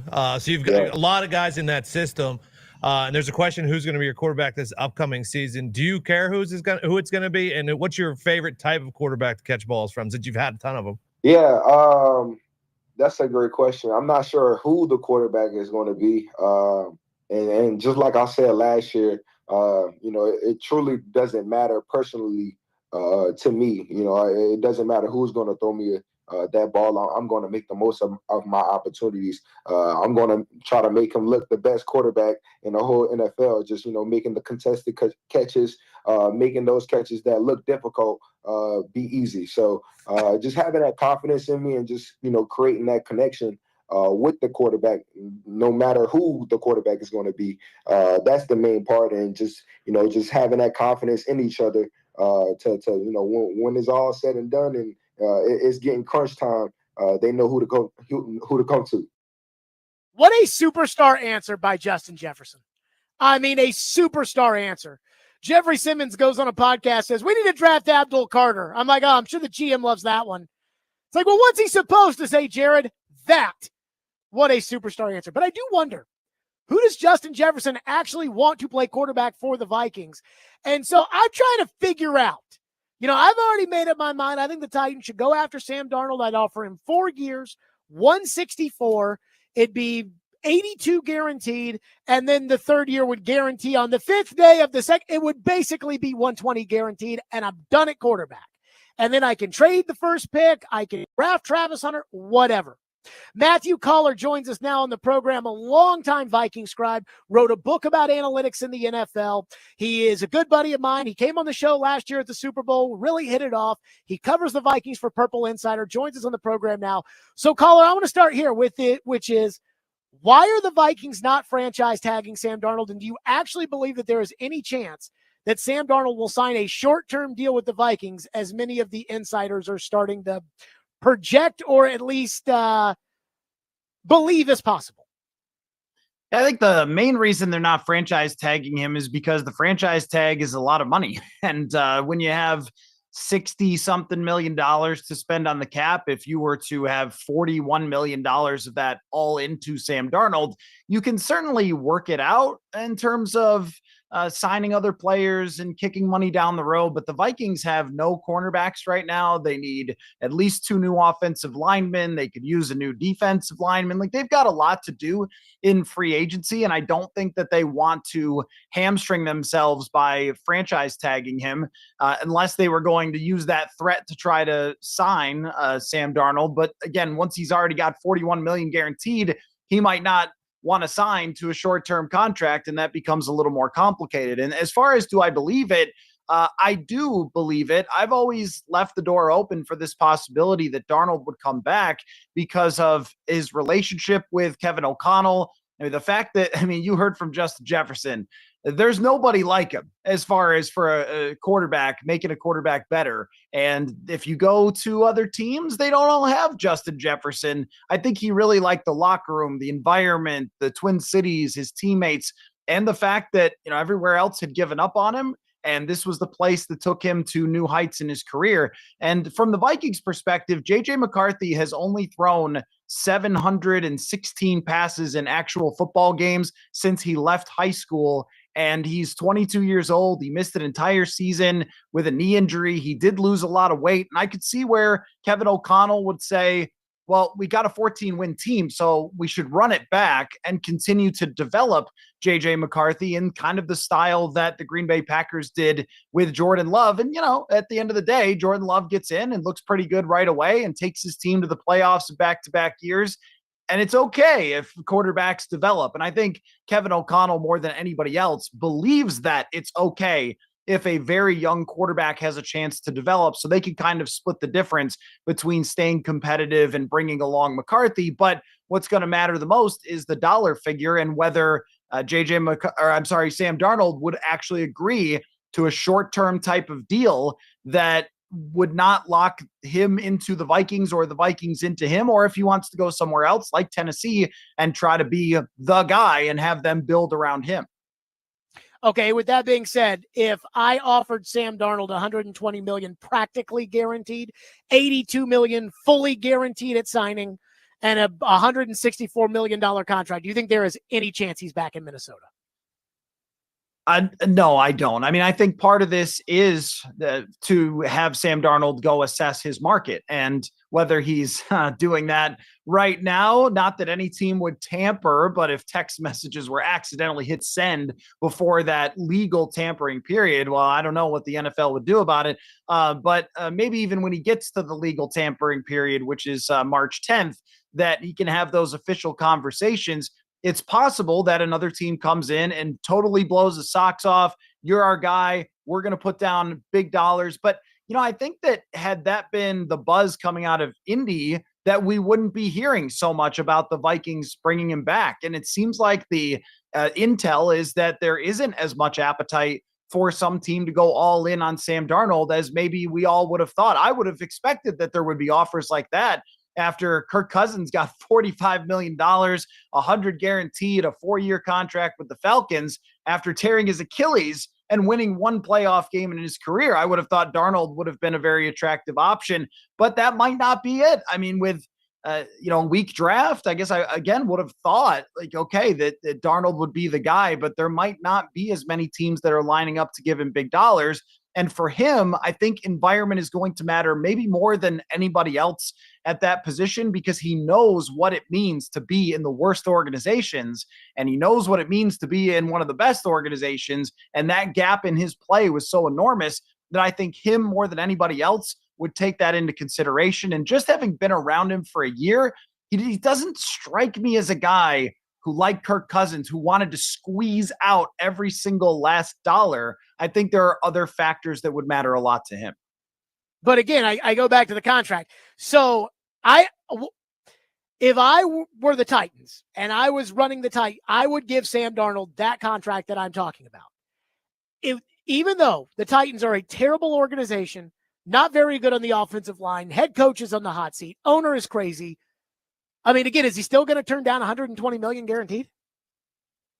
I think that would be very hard to do if they could make an argument to him that they're going to have a path to build around him. But again, this is a thing where it's hard to put yourself in Sam Darnold's shoes. This man has been beaten down. Like, think about if you really, if you had moved to some city that you hated and had the worst experience in, and then someone was like, hey, come to a very similar city, I'll give you more money. You're like, I don't know, man, I didn't get along very good there. And it's like, when he went to Carolina, it's not like it went very well. He had bad coaching, he had bad receivers, all those things. And then his reputation was as a loser. I mean, I think Darnold, more than a lot of other players, cares a lot about the environment, cares a lot about what he's going to be walking into with a team, and also wants to win. I mean, this guy is as sort of straightforward of a person as I've ever been around. He loves ball. Like, that's what he's all about. If you try to get him to talk about other stuff, he really doesn't talk about other stuff. He is a very much like, I love football, I want to win, I want to prove myself, all those types of things. That might have some value. Now, if it's that much more money than what the Vikings are going to offer, certainly he has to consider it. But if you're talking about going down as a quarterback that was considered not very good versus staying in Minnesota and having another good year throwing to Jefferson, he may just want to win football games instead. Matt Coller is our guest host of the Purple Insider. So I do wonder this. Is Sam Darnold a good leader? Because he was a team captain in Minnesota, but that doesn't mean much. Will Levis was a team captain here. But is he a good leader? Because the Titans need them. I think that Sam Darnold leads in his own way. Like, I don't think that he is the type that's going to be running up to everybody and grabbing face masks and saying, get it together, man. Like, I don't think he's that type of crazed leader like we sort of generally associate with that. I think where his leadership really showed up was how he handled the situation last year. I mean, he arrives in Minnesota knowing that they're going to draft somebody, knowing that he's not going to be considered the guy. And the first thing he does when they draft JJ McCarthy is goes on a golf trip with him. I mean, right? So he wasn't doing that kind of pushback thing with the young player. And then every single day showing up, getting better, learning the offense, handling himself through thick and thin in a class type of way. and then winning over the locker room that to the point where by the end of the year, they beat the Green Bay Packers. The locker room lifts them up on their shoulders, which I know looks silly after what happened the next 2 weeks, but I think it showed you how much he endeared himself to the locker room. He played through injury. He was tough. He really was the reason that they won 14 games down the stretch. They should have lost the game against Arizona. He brought them back on a 4th down, won that game. They were getting kind of beat up in Seattle. He made a incredible throw for a 50-yard touchdown to win that game. I think everybody in the locker room knew that. And then the way he just shows up to work every day, and being uncomplicated is a really good skill for somebody like that. Just a straightforward type of person. So I think he leads in the way that he's not dramatic at all. I think, treats the 53rd guy on the roster the same as the second guy on the roster, and that matters to a lot of pros more than having a quarterback come scream in their face or give them some motivational speech. Matt Coller's our guest. Okay, Coller, I am hired as general manager of the Titans, and I hired you as assistant general manager. We are sitting there talking about our ideas at quarterback. We can either sign Sam Darnold for $40 million a year, and you know that the cap is fake. You know it. So we can either sign Sam Darnold for $41 million a year. I would, by the way, go to 46. We can sign him for $40 million-ish a year, or we can draft Cam Ward at number 1. If we sign Darnold, we can trade the first pick back. We can use it on Travis Hunter, whatever. Which route should we go? If you were advising me, should we sign Darnold and use the first pick, or should we take Cam Ward? Well, the thing about Cam Ward is that a lot of folks don't really believe that he's a number 1 type of overall quarterback. And I've seen it said from draft analysts that if he was in the draft last year, he would have been QB 6 or 7. And so if that's really the caliber of prospect, and the only reason we're doing that is out of desperation and not because we believe we could get a Super Bowl winning quarterback, then I would easily go with Sam Darnold. I mean, I would be comfortable with the idea that Sam Darnold can win a lot of football games. And I also think that he's been really unfairly treated over those 2 games at the end of the year. If you go back to 2022, he's won 18 of his last 24 regular season games. He's got a 99.5 quarterback rating. Like, he has been a good quarterback now, even going back to 2022. The sample size has grown. And I do not think that it was all just Kevin O'Connell. It was all just Justin Jefferson. He was playing with 1 above average offensive lineman after his left tackle went down. No real run game to speak of. Yes, he's got Jefferson, but was missing TJ Hawkinson for most of the year, and he wasn't the same. I mean, I think that Darnold really proved to me that he can be that caliber of high-quality starting quarterback, but you're not signing Tom Brady in his prime. So my next question would be, all right, I think he can clearly win in a great environment, and he's done it. How do we create the great environment? Because they have good receivers in Minnesota, and they have good coach in Minnesota. So it's like, how do you create that around him? And if you do, I think he can put you in the playoff race year in and year out. I mean, just based on what I saw, I don't agree with your caller that said it was luck. Absolutely not. You have to watch the games. He was not just throwing the ball up for grabs and getting lucky. He was making a lot of plays, playing within the structure, throwing down the field accurately. I mean, running the offense and executing it the way that a starting quarterback does in the NFL. But I would still put him, even at his best, in a tier below the freak quarterbacks in the NFL. He's not going to be Josh Allen. He's not going to be Lamar Jackson. He's going to be more at his best in that sort of, Tua type of range where everything's got to be really good around him to have a great season and give yourself a chance to compete. So you would sign him over Cam Ward? I'm not a huge, I haven't really, I'll say this. I haven't looked at quarterbacks because the Vikings are fine with it. Just from what I've read, it doesn't seem to me like Cam Ward is your usual caliber of quarterback that high. So I would not want to go all in on a quarterback that I didn't believe in. I would much rather have Sam Darnold based on the baseline he set is if you put the right things around him, this guy can take you to the playoffs and compete for the number 1 spot in his conference. If you could guarantee me that, that's pretty good. That's pretty darn good. So I would go with Darnold. Yes. Matt Coller, Purple Insiders, also got a book out about analytics. Analytics. Has a book out. You can check it out at Matthew Coller on Twitter. Coller, great stuff. Appreciate your time, bud. Thanks for having me. Yep. I, by the way, blew up Coller's phone for like the last month, being like, are they going to tag him or are they not? 615-737-1025. Stillman and Company, 102.5 The Game.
Tune into 94.9 The Fan tonight for Vandy basketball as the Commodores take on Arkansas at Memorial Gym with a 9 o'clock tip-off. The pregame show starts at 8:30. Coverage also available on the 94.9 The Fan app and at 94.9thefan.com. And Ian, if I may, in between Matt Coller and Trevor, Okay. I have a basketball thought I'd just like to get out there, if I may. Sure. Coach Cal in Arkansas are coming to Memorial Gym tonight, and their season may be on the line. According to Joe Lunardi, Arkansas is one of the last 4 teams into the NCAA tournament. Vanderbilt, meanwhile, after their win Saturday at Missouri, again, that incredible win that they had against Missouri. I said at Missouri, I think, but that game was at home. That Memorial Magic win on Saturday, Vandy is a lock. So Vandy is in, and Arkansas has to have it tonight in order. Can I just say, I cannot get over how far John Calipari has fallen. And I don't care about the money. Cal's always had enough of it. And I know he's making a lot at Arkansas, but it's not about that. Last year's Kentucky team was a national title contender before they got curb stomped by Oakland in the first round of the NCAA tournament. And all the Kentucky fans that had said this is Cal's prove it year turned on him. And now he took the entire Kentucky team and all the Kentucky coaches and took them all to Arkansas. That, again, was a national title contending team. Added Florida Atlantic's Final Four point guard with a huge NIL deal. And they're awful. Again, they might not make the tournament. Vanderbilt is making the tournament. And it just kind of feels to me like the game has passed John Calipari by. Can you imagine a year ago saying next season? Could you imagine, like, if you were to say to me this time last year when Will Levis was established as the Titans quarterback, if you said, could you imagine saying Will Levis is going to have a terrible season and be a bust? I mean, Ian, I think we could have said, yeah, we can imagine that. Like, we hope that's not what happens. Who being a bust? I'm sorry? Will Levis. Oh, yeah, I guess so. We could have imagined that. You know, the idea that, we hoped it didn't happen, but probably going to happen. But could you imagine a year ago saying, next season, Arkansas, and remember that Arkansas won a lot of games with Eric Musselman as their coach. Next year, Arkansas will come in here and be fighting for their tournament lives with John Calipari as their head coach against Vandy, who hasn't made the NCAA tournament, I don't think, since 2017. And Vandy will be a lock as far as the tournament is concerned. Well, Kentucky wanted to get rid of Cal for a reason. Well, it was because he kept losing in the tournament, not because he didn't make the tournament. Yeah, well, it's because the game was passing him by. I think there's some truth to that. And they would have fired him if they could have fired him. And Arkansas did them a solid. But I just cannot. It's one thing for Cal to not be able to win in the tournament anymore. It's another thing for Cal to take the entire Kentucky team, add the point guard, and maybe not even make the tournament this year, which is unbelievable. I hate the 9 o'clock start, but I mean, I'm excited tonight. We'll see if Calipari can or cannot do. Okay, Trevor Matage joins us next. I'm going to ask Trevor Matage, Cam Ward or Sam Darnold? We now know the Titans have options. Trevor is next. Stillman and Company 105 game.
Stillman and Company, 102.5, 106.3 The Game, streaming live on Twitter, Twitch, YouTube, and Facebook Live. We are live from the Busy Bee Plumbing, Heating, and Air Conditioning Game Nashville studios. We are presented by the Southern Bank of Tennessee, and it is official. No tag for Vikings quarterback Sam Darnold. He is a free agent. I would have been willing to trade the 35th overall pick to get Sam Darnold. Instead, I don't even have to do that. I can sign Sam Darnold. I can trade the pick to the Giants. I can pick up their extra picks. I can still probably draft Travis Hunter for Sam Darnold to throw the ball to. Oh, I'm so happy. And yet there's a part of me in my heart that thinks the Titans are going to screw this up. I really don't think the Titans are going to take Cam Ward, though that is the scuttlebutt. And if I was GM, that's what everybody would be thinking too. But I really don't think they're going to do it. But there's a part of me that is just scared the Titans are going to screw this up. Trevor was kind enough to join us earlier today than normal because the Predators have an earlier game. So Trevor Matage is with us now from ESPN, presented by Houston Clinic Orthopedics, when experience matters. So Trevor, I'm going to ask you this question straight up. It feels like Shedeur Sanders is out as far as the number one quarterback discussion is concerned. It feels like it is Cam Ward, and he is in a class all by himself. So Sam Darnold, and I get the number one pick to trade it back, the number one pick to take Travis Hunter, take Abdul Carter, whatever, or Cam Ward. Which quarterback is better long-term for the Titans? Your better risk is Sam Darnold because he came into the league with a much higher grade than Cam Ward. And, he ended up with the Jets, which is the place that head coaches and quarterbacks go to have their careers, die. And so that's not good. And then he went off to Carolina, and it's hard for quarterbacks to succeed there if you're not named Cam Newton, I guess. And but then he had a great season last year with the Vikings. And he's been through a lot. He's learned different offenses. He's worked with different receivers. And last year, he showed that he can flourish. Now, there is some question about how the season ended for him. The last couple of games were not good at all.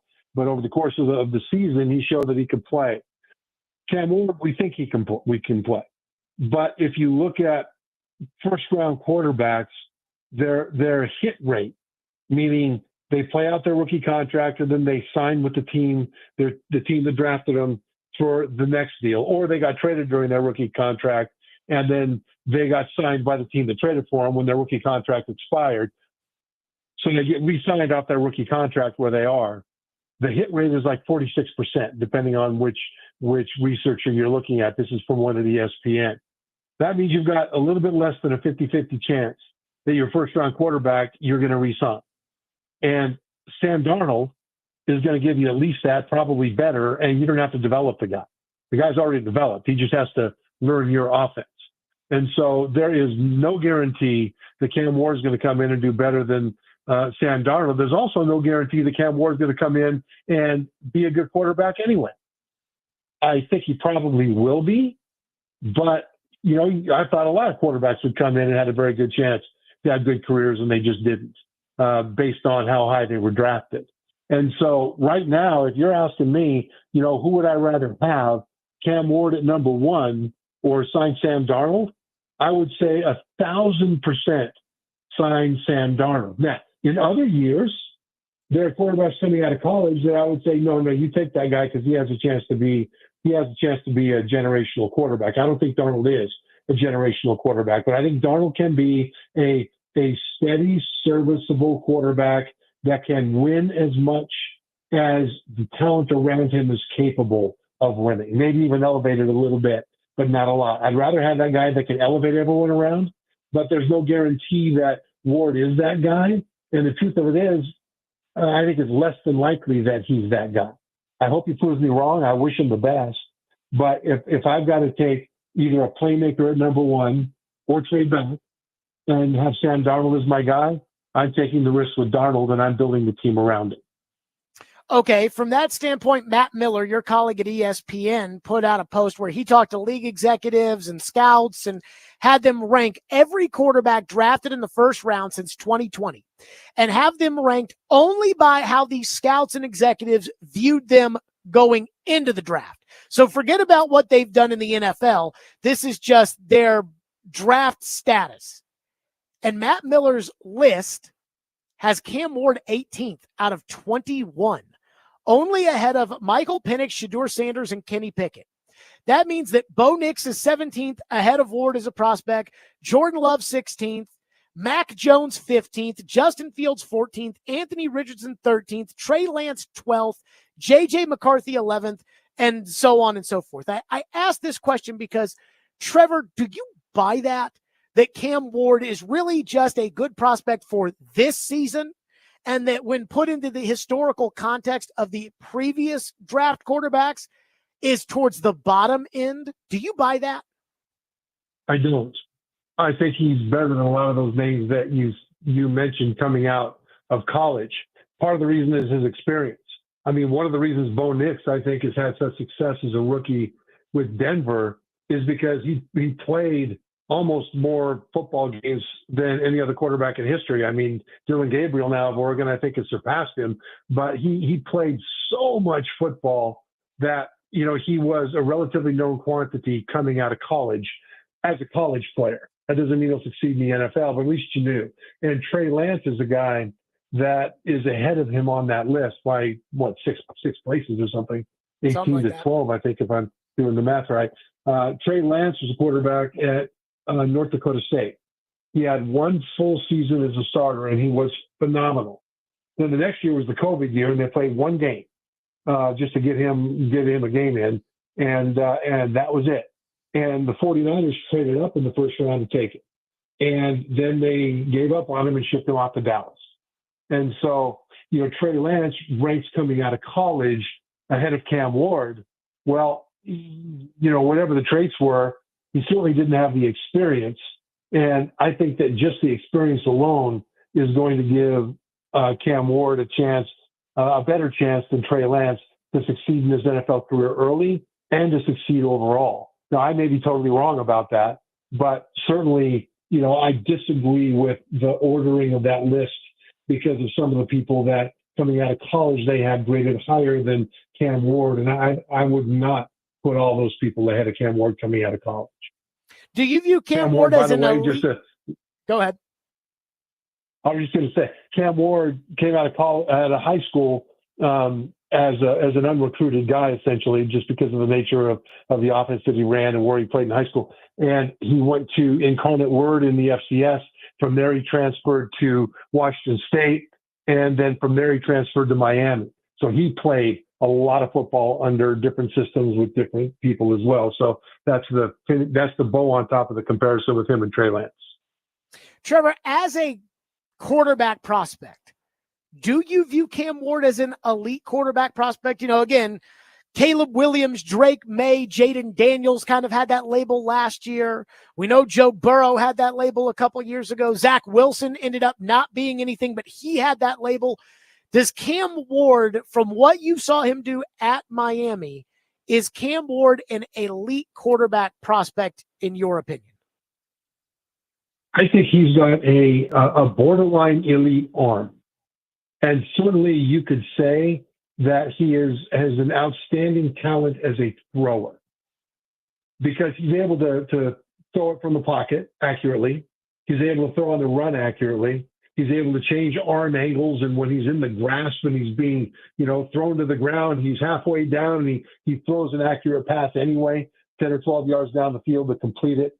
He's got that Mahomes style of baseball player arm talent that allows him to get the ball out in weird situations. And a lot of college quarterbacks get in trouble in the pros because maybe they played for a team that had a great offensive line and great receivers, and they were always, on schedule, and their feet weren't required to move around in weird positions and their shoulders in weird positions to be able to throw it because the guys around him were so good. When the NFL, every quarterback is going to be bothered by the pass rush. The question is, how are they able to respond to that? And Cam Ward has shown that he can respond to that at a very, very high level, certainly an elite level as a college quarterback. There are other things that I think are concerns for him, but arm talent is not one of them. I think arm talent, he is fantastic. Trevor Matage is with us, presented by Houston Clinic Orthopedics, when experience matters. Coming up next, Shedeur Sanders is falling. What does Trevor make of that? Plus, I am in love with a draft prospect, and we will do that next. Stillman and Company, 102.5 The Game.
The two people that I spoke to were in meetings and had these individual meetings that I just laid out to you, what they are, who's in there, and why they're important.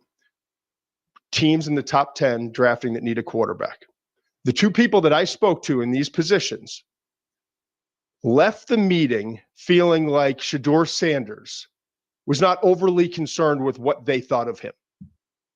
They had a 15-minute meeting with them, and when they were done, they both said in different ways, different words, that they did not feel like Shedeur Sanders cared all that much about what that organization thought of him. That was Todd McShay on his podcast, and he was asked, hey, so you mean that in a bad way, right?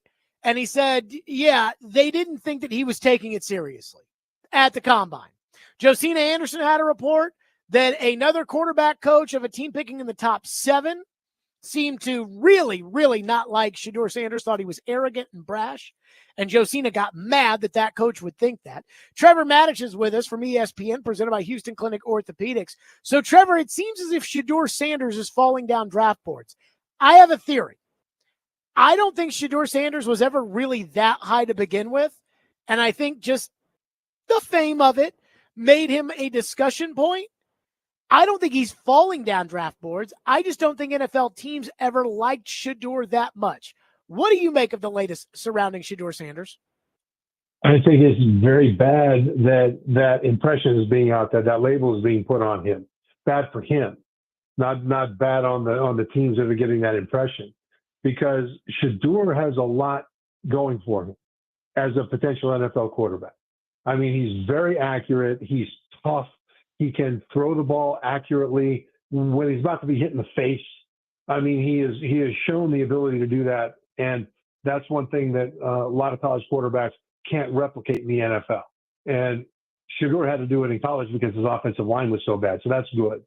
But at the same time, if you've got a guy who he has got a music interest outside of creating music outside of football, so many things outside of football, famous father, all the different things, you don't want to take a risk on him that you would otherwise take if he were much more highly graded. And part of the reason that he's not graded as high as I think people would think of is because he hasn't shown the ability to drop back in the pocket and throw the ball on time consistently. When he has had time to throw, he tends to still take his time. And that's something that's a problem. And there's some other things with him as well that keep him from being, having a high first round grade. A lot of people don't even have him as a first round grade. A lot of people have him as a second round grade. But now you put up with a whole lot of garbage from an elite talent. And if he's not seen as an elite talent, then you put up with less garbage. And right now, the potential for him to have distractions in his life that will lure his attention away from what he needs to do to be a successful NFL quarterback, because, he's got this quarterback thing going on. He's got this music thing going on. He's got his TV commercial things going on. He's got his brand development going on, and if that's all a risk for NFL teams, they've got to be compensated for that risk. And that compensation is that the grade on the guy is super high. And so, it's really bad for Shedeur if he isn't seen as someone who would sell out everything to succeed at quarterback. And therefore, teams might not want to take the risk on him. I think Jackson Dart, and I was thinking about this before you told me that, Jared, I was thinking Jackson Dart might end up moving up ahead of him in the quarterback pecking order anyway. So it's funny you say that, because I had a college coach reach out to me at the end of the year, said that Jackson Dart was his QB1. And after the combine, Mike Tannenbaum, your colleague at ESPN, was saying, that Jackson Dart's going to go in round 1. What do we make of Jackson Dart? And people want to, use Mahomes as comparisons to certain draft prospects, or Mahomes was a very odd circumstance. But I do remember that air raid offense they ran at Texas Tech. They dinged Mahomes for the air raid offense, saying, well, that's the air raid offense. That won't work in the pros. And obviously that wasn't a problem with Mahomes. I almost wonder if Dart has been dinged because of Lane Kiffin's offense. I kind of wonder what you thought of Dart's performance and where he fits in this draft. Yeah, I think he has been dinged. because of that. Not because they think he can't play, but because they're not sure if he can read defenses the way he needs to read them. I mean, it's an offense where guys are running wide open more than almost every other offense in all of college football. Lane Kiffin is a master at scheming open receivers. And so you're throwing to a guy that's wide open all the time. And the reads are not complex in that offense.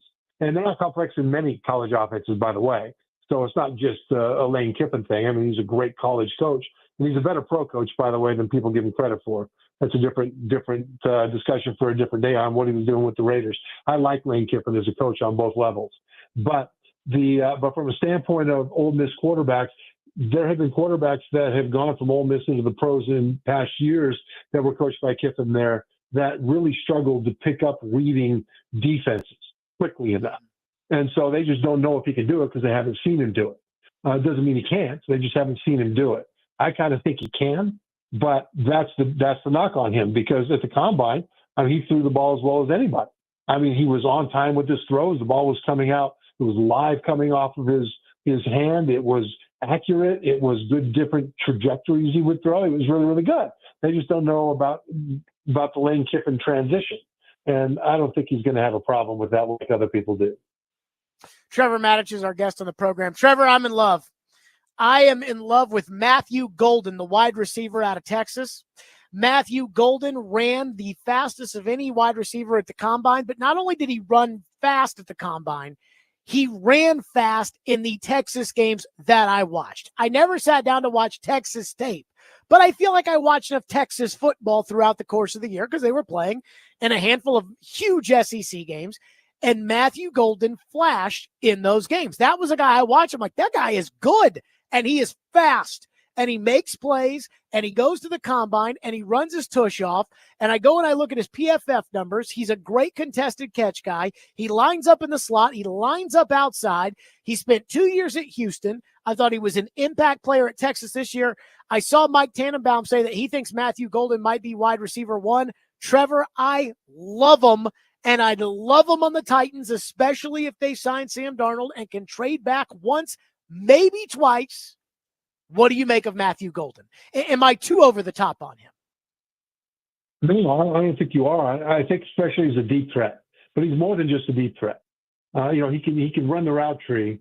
Although, like any receiver, when he gets to the NFL, he'll need to tighten up a few things, especially on his underneath routes. But the thing is, he's a pretty stout guy. He's listed at 5'11", 191. So he's not some itty bitty skinny guy that can't fight for the ball. He certainly can. But you're right about him flashing at Texas. The Texas offense, for a variety of reasons this last year, was one of the most short-throwing offenses in all of college football.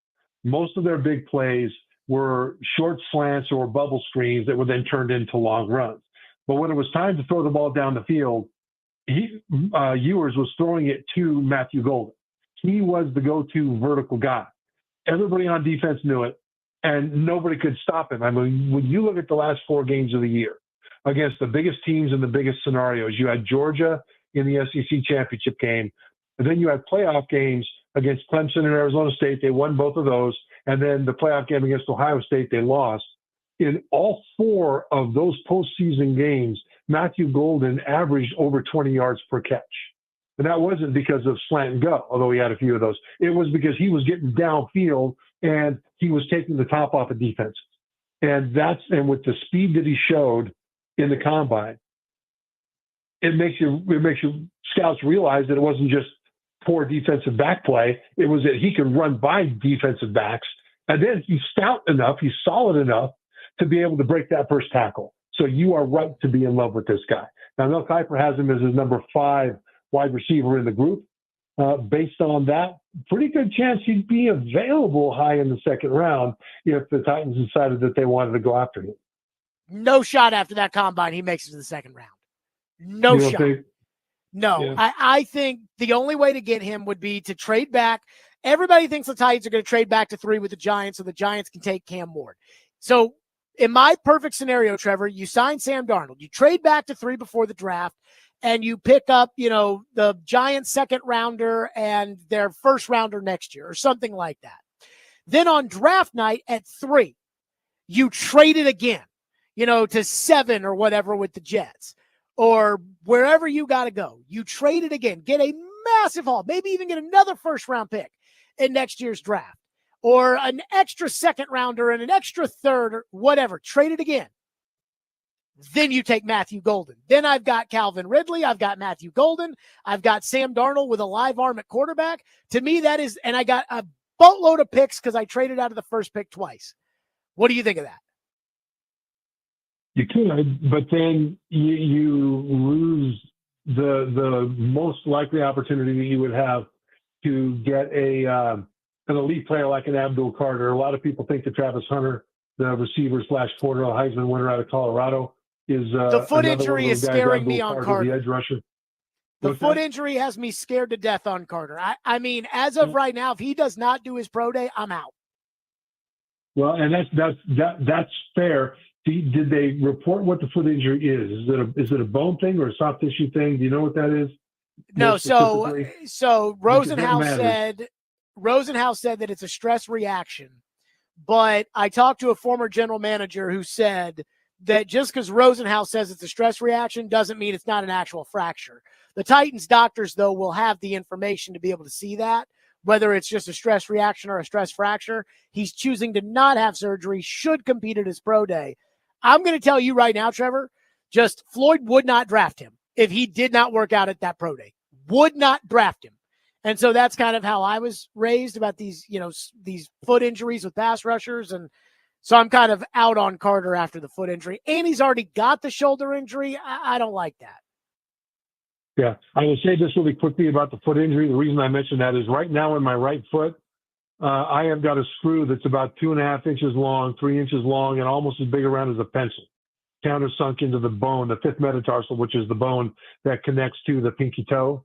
And it was because of a stress fracture in that. And if I get run over by a truck, that's the last thing that's going to break. That's the kind of thing that you just stick a screw in there and you probably won't have a problem. If it's a different kind of a thing, it could become chronic. And you're right. That's why fans would be well to pay attention to that. Having said that, though, to your question, if you're not going to get Carter, and if you're going to trade down, then you could do it that way. If you don't like Carter, because Carter's the guy that I would want if he's healthy, even above Travis Hunter, because I think you can get receivers a lot easier than you can get edge rushers.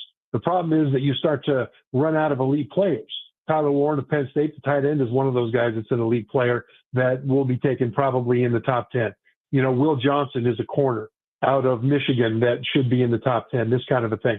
Offensive linemen, though, there's very few offensive linemen that I would take that high, and so it'll be interesting to see how far they would trade down if they do that second trade, then who might be available, because there's not as many elite prospects at the top of this draft as there are in the top of other drafts. And that means that they'll be taking some solid players rather than an elite player. But if you're an elite player, Abdul Carter, you're scared because of his health situation, then by all means, stockpile more picks. Yeah.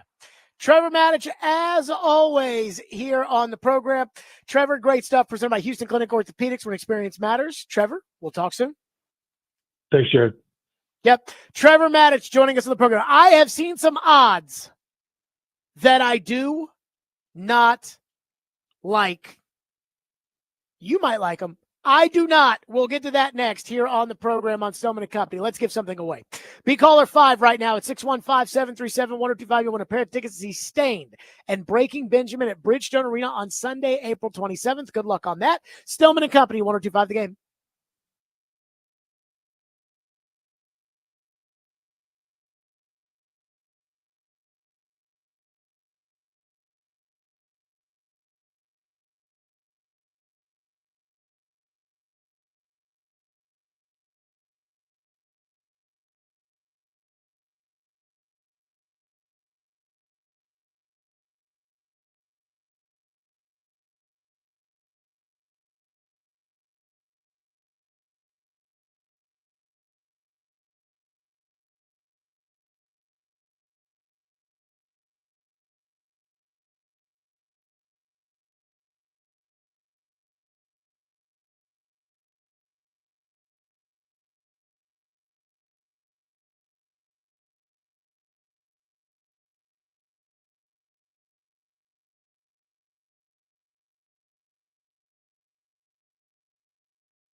Would you look at Sam Darnold at the age of 27 and say, look what he did with that good coaching.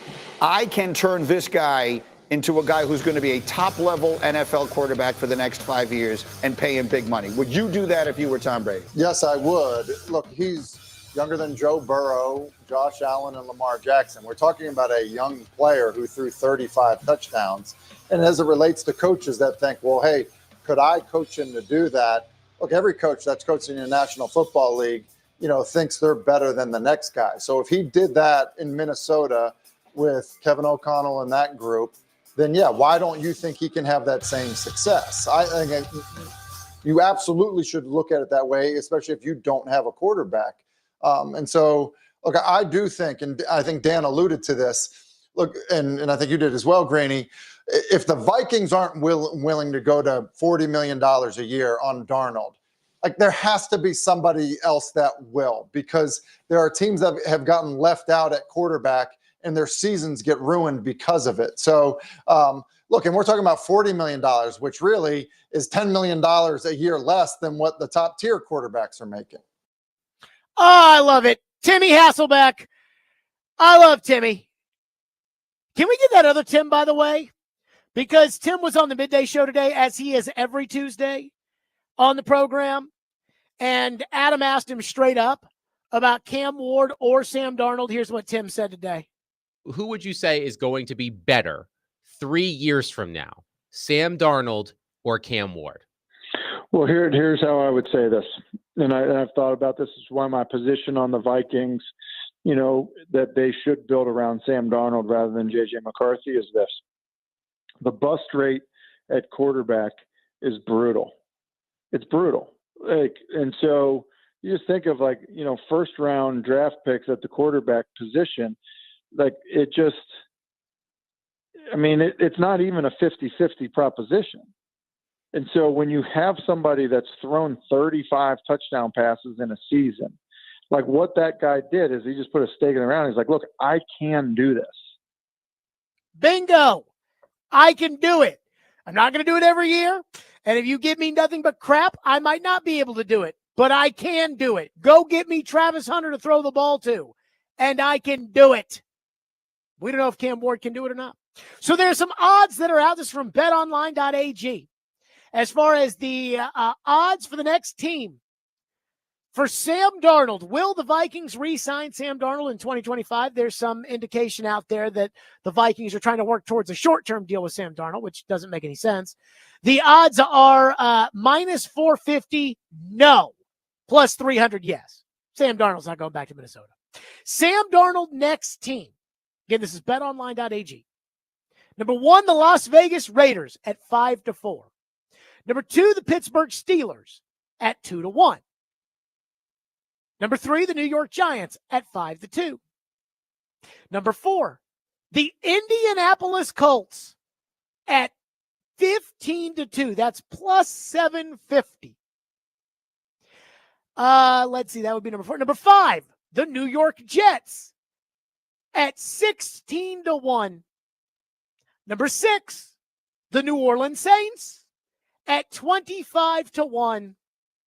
And number 7, the Tennessee Titans at 33-1. So the odds are saying no shot for the Titans to sign Sam Darnold. Ian, I got to be honest, at 33-1, that's pretty enticing to take. As like betting odds, you mean? Yes. Yeah. Those are good odds for sure if you want to make some money. Well, don't we think it's really between Darnold and Ward? Do we really think they're going to go down the Daniel Jones route? I'd be surprised if they went Daniel Jones, but I'm not. There could be more options than just Darnold or Ward. Do you think they would strongly consider Russell Wilson to be the quarterback of the Titans? Maybe. I don't think I think Rodgers, Wilson, again, Band-Aids. To me, I think it's binary. I think it's Darnold or Ward. I don't think they're going down Daniel Jones. I don't think they're going down Mac Jones. I don't think they're going down Justin Fields. I think what was it Rich Gannon said at the Super Bowl? That's not going to work for Brian, and it ain't going to work for Bill either. That's right. According to the same odds, Aaron Rodgers, Next team, the Giants, 1-3. That's minus 300. So they think Rodgers, Giants. Raiders, 7-4. Steelers, 9-4. Titans, 5-1. So the Titans have the 4th highest odds on Aaron Rodgers, and they have the 7th highest odds after the Jets, who already had Sam Darnold and got rid of him. What those odds are telling you is they think the Titans are drafting Cam Ward. Period. They think the Titans are all in on Cam Ward. I don't buy it. I do not buy it. And here's the reason why I don't buy it. If the Titans were that in on Cam Ward, they wouldn't be talking trade with everybody. A bunch of people have texted into the text line and they have said, but Jared, if we sign Sam Darnold, how does that affect our draft capital that we would be able to receive by trading the number 1 pick? And the answer is it doesn't change it at all. And here's why. Because when you call the Giants or the Giants call you about trading the number 1 pick or about your interest in trading the number 1 pick, they're not competing with you for Cam Ward. You're selling them the pick. They know you don't like Cam Ward that much. If it was Joe Burrow out there and they called, you would hang up the phone and say, we're not interested. Washington last year, people called, we're not interested. Cleveland, we're not interested. So they're not competing with you for Cam Ward if they're calling you for the pick. They're competing with everybody else. So if the Giants call you and they are inquiring about the number 1 pick for Cam Ward, they're not worried about you wanting Cam Ward. They're worried about the Browns ahead of them wanting Cam Ward. They're worried about the Raiders or the Jets that are behind them wanting to come up to get Cam Ward before they can. If anything, I think what it does is it re-energizes those teams to think, holy crap, we got a real shot at making this deal. I watched the Hard Knocks from last year, the Giants Hard Knocks, where they went behind the scenes of the offseason, and they showed the discussion between John Mara, the owner, and Joe Shane, the general manager, about wanting to trade from 6 to 3. 6 was the Malik Neighbors pick, and 3 was the Drake May pick. And they were moving up to 3 to get Drake May. And they were willing to give up the first-round pick in this year's draft in order to do it, but John Mara was like, I'm not going to go crazy now. But if you feel like that's your guy, do it. And Joe Shane picked up the phone and was like, would you have any interest? And he was like, no. I mean, unless you're talking crazy here. And they're like, oh, yeah, no. So I guess the point I'm making is if the Giants were to pick up the phone and call similar to last year for the Drake May pick, if they were to pick up the phone and call about Cam Ward after you signed Sam Darnold, they'd be super energized. I mean, they probably would really get down to business. So, no, I do not think it affects what you're going to get. One texter says, Jared, what do you think about signing Darnold and drafting Ward to sit behind him and learn? Out. We're using that pick. If I sign Sam Darnold, I'm using that pick to build around Sam Darnold. Joey from Bellevue says, I'm curious what the market would be for Darnold. There are other teams in the same boat as the Titans. The Giants and the Colts are in must-win-now situations. Well, the Colts still have Anthony Richardson as their starting quarterback. So I don't see the Colts. I do not fear the Steelers or the Colts because they are cheap teams and their owners, kind of dictate things. I am worried about the Raiders, and I'm a little worried about the Giants. 615-737-1025. I have a Preds thought as they have begun the dismantlement as much as they can of this hockey club ahead of the deadline. We'll do it next. Stillman, a company order to have the game.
Stillman and Company, Predators pregame is on deck. Robbie Stanley will have you as the Preds have an early start in Boston, 6 o'clock. Barry Trotz, by the way, normally joins us on Tuesdays.